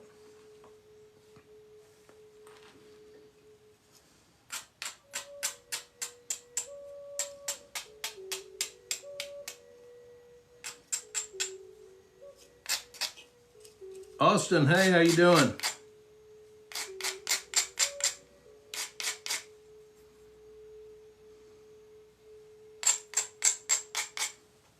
I've got just a couple of other flakes that I want to get right here, and then we'll just do finish work. Actually, about that time, I'll probably go get my case. You guys said you wanted to see some of my keeper case stuff. Right on. Well, I'm sorry you're irritated. Hopefully it wasn't me.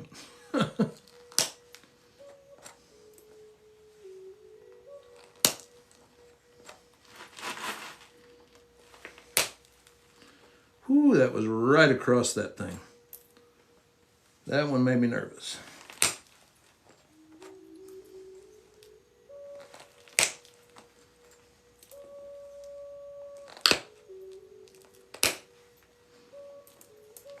All right, we can live with that.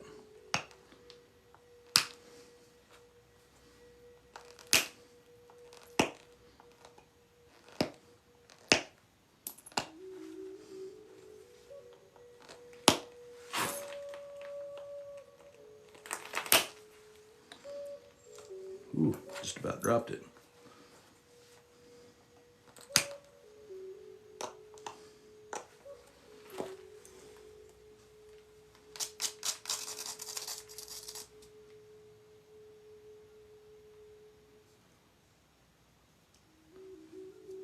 Yeah, I hate it when I'm one of those type folks. If I've made plans and everything gets messed up, it throws me off a little bit. So I can relate with that a little.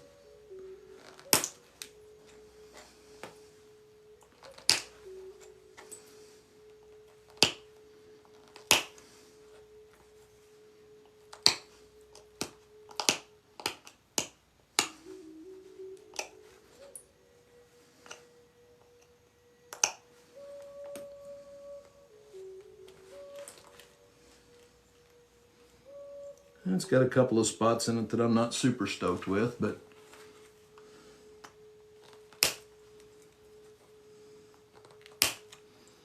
all in all, on this material, I'm pretty happy.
Getting closer.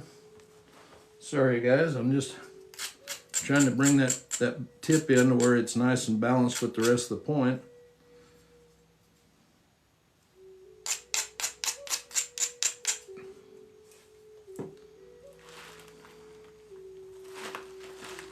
This is the part that usually I spend the most time on, is this finish work, because it's where you can definitely make or break a piece with picking it to death.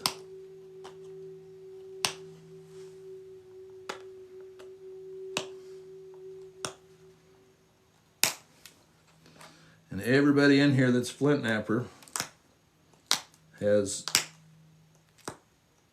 fallen into the one more flake trap. Just one more flake, and that's when it breaks. So that's typically after I've put that much time in one.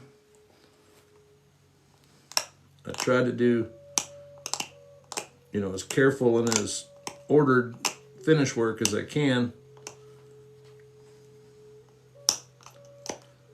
Because if I've gotten a successful point all the way to here and I break it during this stage, that's a lot of work for nothing. Not a lot of salvaging it here on out.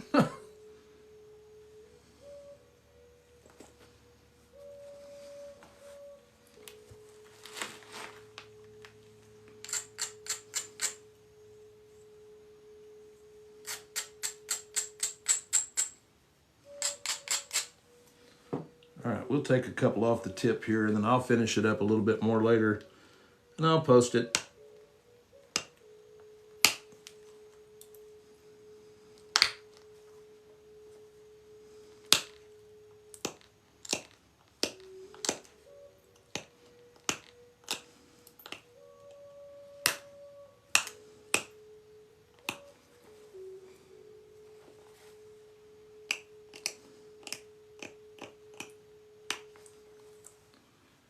Well, we're going to call that semi-done for right now.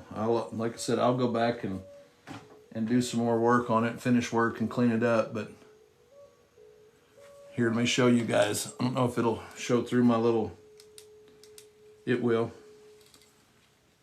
You see the quartz line, how that shines through. This would be a really cool backlit piece.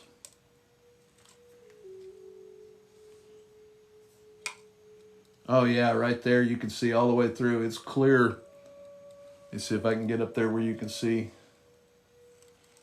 can literally see through that line through there.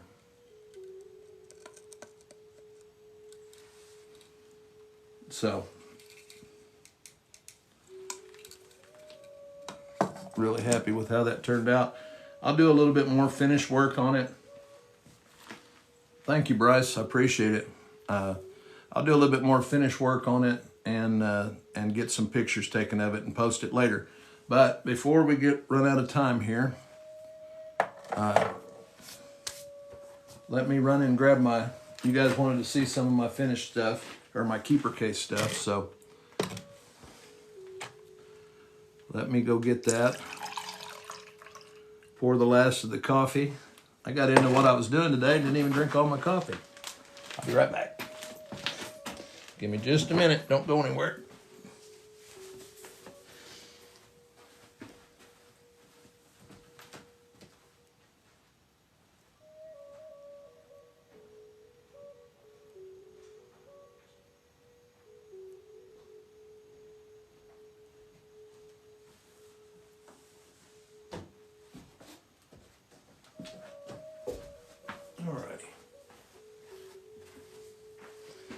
See if I can figure out a way to set this up.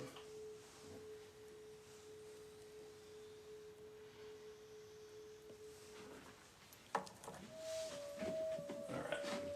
right. Move some stuff around here real quick.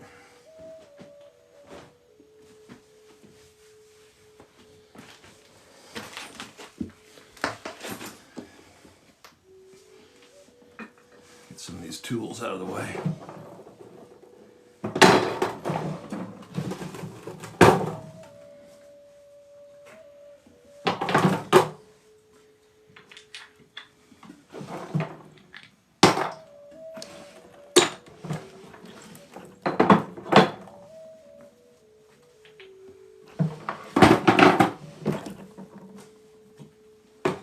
Sorry guys, I hadn't picked up all my tools I've been using in a while. Needed something to set this on, so. All right.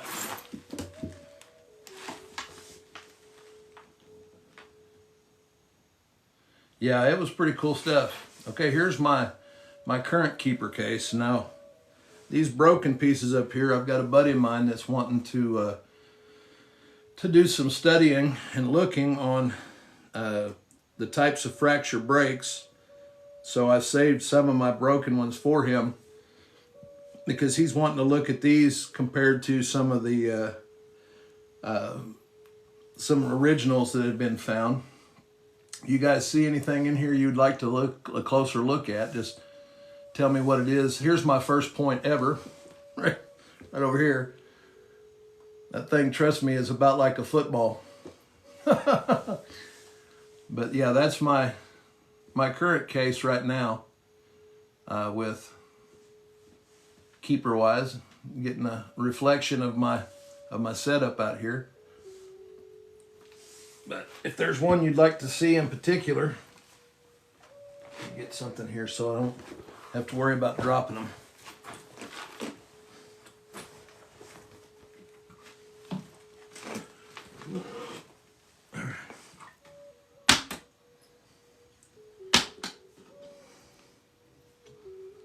Let's see, is it gonna sit like that? It is. All right, what would you like to see, guys? Most of what I have in here, well, all except for a couple of practice pieces of, this is just Calf Creek deep notching practice, but I took that almost to the edge on that. That was just an antler punch. And then this was a practice piece that I did the same thing on from the, you can see from the tip, that's, so I just saved those in there just to kind of, to show the practice. And here's one of my, this is probably my favorite Clovis that I've made as far as clean. This is local material. This is a piece of Reed Springs from my area, and it is just, you can see how the flute's terminated. They're almost identical length. The lines, everything on this is just like it's supposed to be.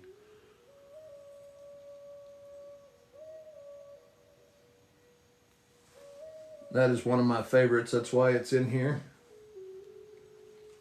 Obviously. Here's another one. This is a, Donnie, these would have been knives, spear / atlatl darts. That one probably would have been like a dart point. This would be more like a thrusting spear, hand-thrown spear, or a knife. This is another one. This is Reed Springs. Again, that's my favorite stuff that I work. And this is what's known as a Gainey or a St. Louis style. The first one I showed, the first ones I showed were practice, Donnie. Those were, Calf Creek is the style of point that I was practicing the notching on. They wouldn't have been used for anything other than practice, but I tell you guys, I practice, and well, it's like that piece I was working earlier. This was a messed up biface that I'm trying to learn something from it because the contours are the same.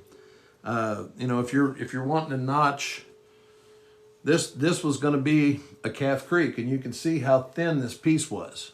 I mean, and I wasn't even to the final thinning stages on that. So when it broke, I used that contour just to practice my notching with a punch.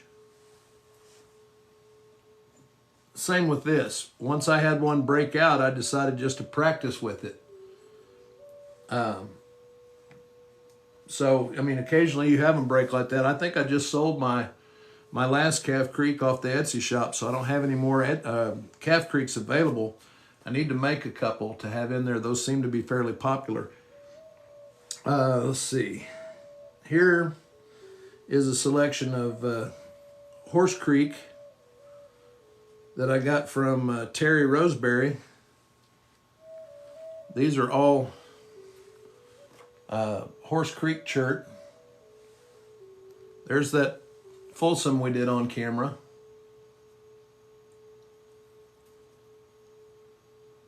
That is just a killer one right there. I love that little point, but it's gonna go to a new home here soon.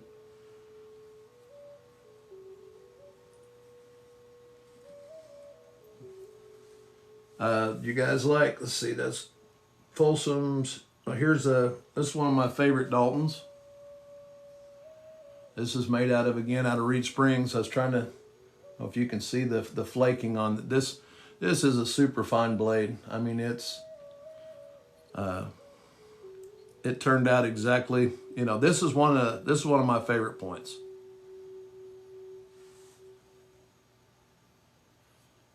But you can see it turned out nice. Thank you, Noah. I appreciate it. Then this is probably my finest point I've ever made, as far as the edge flaking and the contours and the cleanliness of the point. It's got one little hangnail spot right there, but the rest of it is just super, super clean. The edge work on it is, you can see the reflections of that edge work. There it is. And the cool thing about this material, this is from Georgia. Look at this. I mean, you see the shadow, a brighter light. You can see right through this. I've got a picture of this point posted on my profile with light shining through it. So that one will probably not leave my collection ever.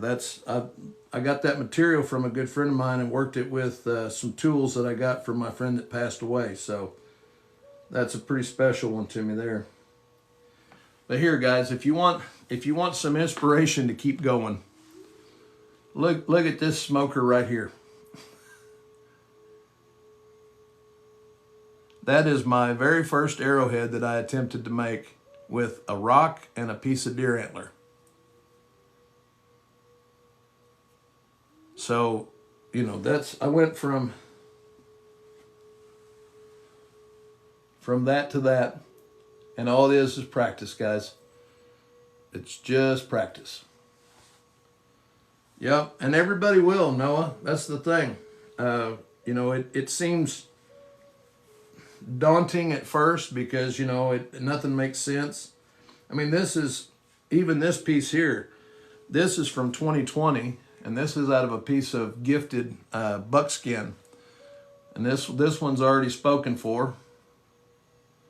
You will, Damien. Damien, if you practice, that's just all there is to it. You can't help but get better. But this right here, I look at this piece and wish that I could rework this rock now. I could have come up with such a nicer piece, but that's my old signature and from 5 years ago, a little bit more than 5 years ago. And the gentleman that gave me the material for that, as soon as I run into him at a nap in, he gets his point. But I haven't seen him in several years at a nap in, so.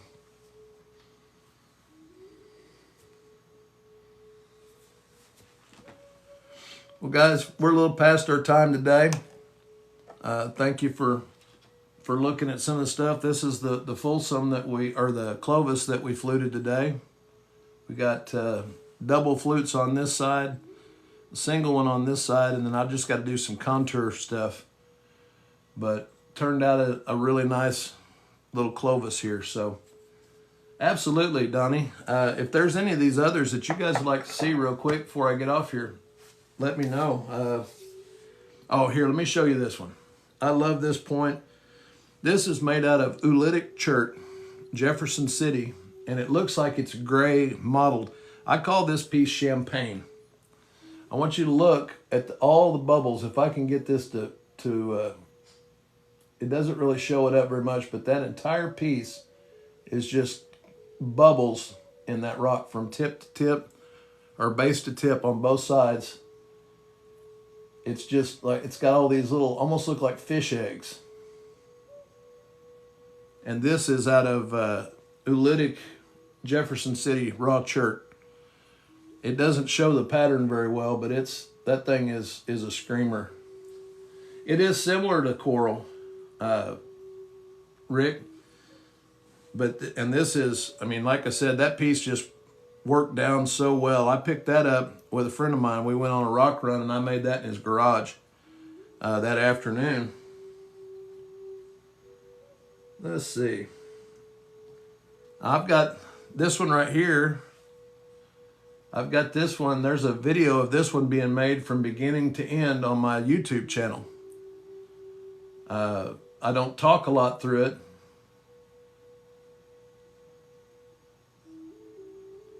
You're real close to where today, Donnie? And I'm hoping that your mama's doing okay. But yeah, this one I made from a piece of reed springs, and I filmed this. It's on the oh, and Jeff City, right on. Yeah, this came from up near Warsaw, or not this, but that other one. This one did. That came from Warsaw area. Jimmy, I get them from all over the place. Most of the stuff that I just showed you was self-collected, except this piece was a gifted material. All of this Horse Creek stuff was gifted to me. Well, I hope she recovers quickly, Donnie. I do. I've got a good friend of mine that had a hip replacement surgery, and it's no joke. So I hope that she does well through recovery and all that. But most of my stuff is self-collected. This is a Dalton from some self-collected upper reeds. They call it high boon here. But a nice little Dalton.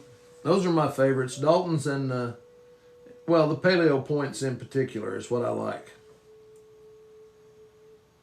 This is another one Donnie, that's out of that. When I fluted it, I ran into a quartz pocket. This is out of that same area. That's mozarkite or oolitic. It's got a little bit of the bubbles and the stuff up here near the tip, but it didn't run all the way through it. And there's a video of this one being made on YouTube also, but something happened to my audio and I lost all the audio for this deal, but I did flute it both. Something happened to my audio and I lost all the audio for this deal, but I did flute it both sides very well. There's a couple of thin flutes here, and then this one dove right into a quartz pocket, but it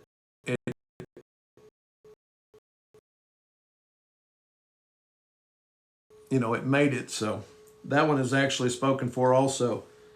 It's going to the same guy that's wanting all these broken pieces. See, you can see I had on this one, it's reed springs.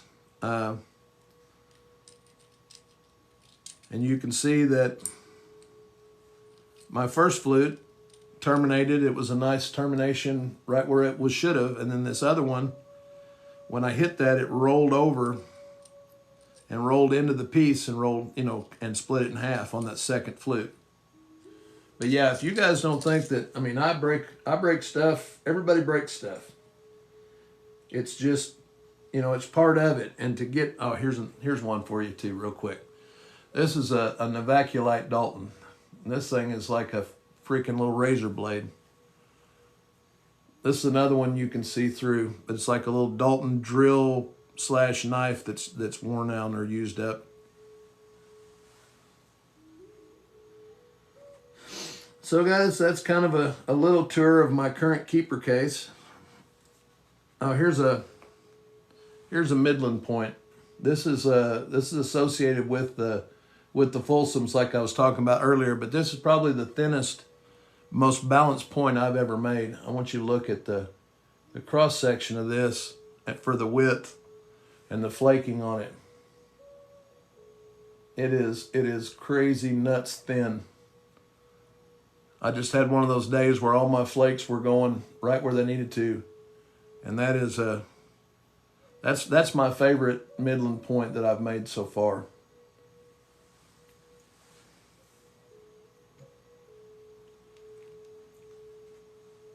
Well, one more. I get to looking at my pretty rocks, you know. There's a little Dalton, like a early stage where it's been reworked just a little or resharpened, but that's out of my local Reed Springs stuff too. And that thing is straight up what they look like in my area. So anyway, guys, thank you for joining me this morning.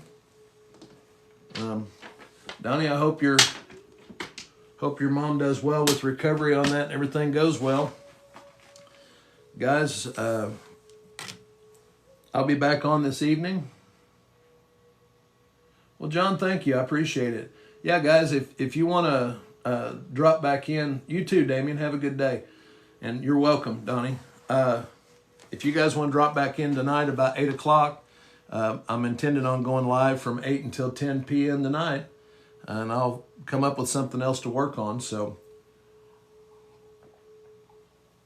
if you guys are up for it or got some spare time, come by and say hi. Till then, take care of yourselves and those around you and keep chipping.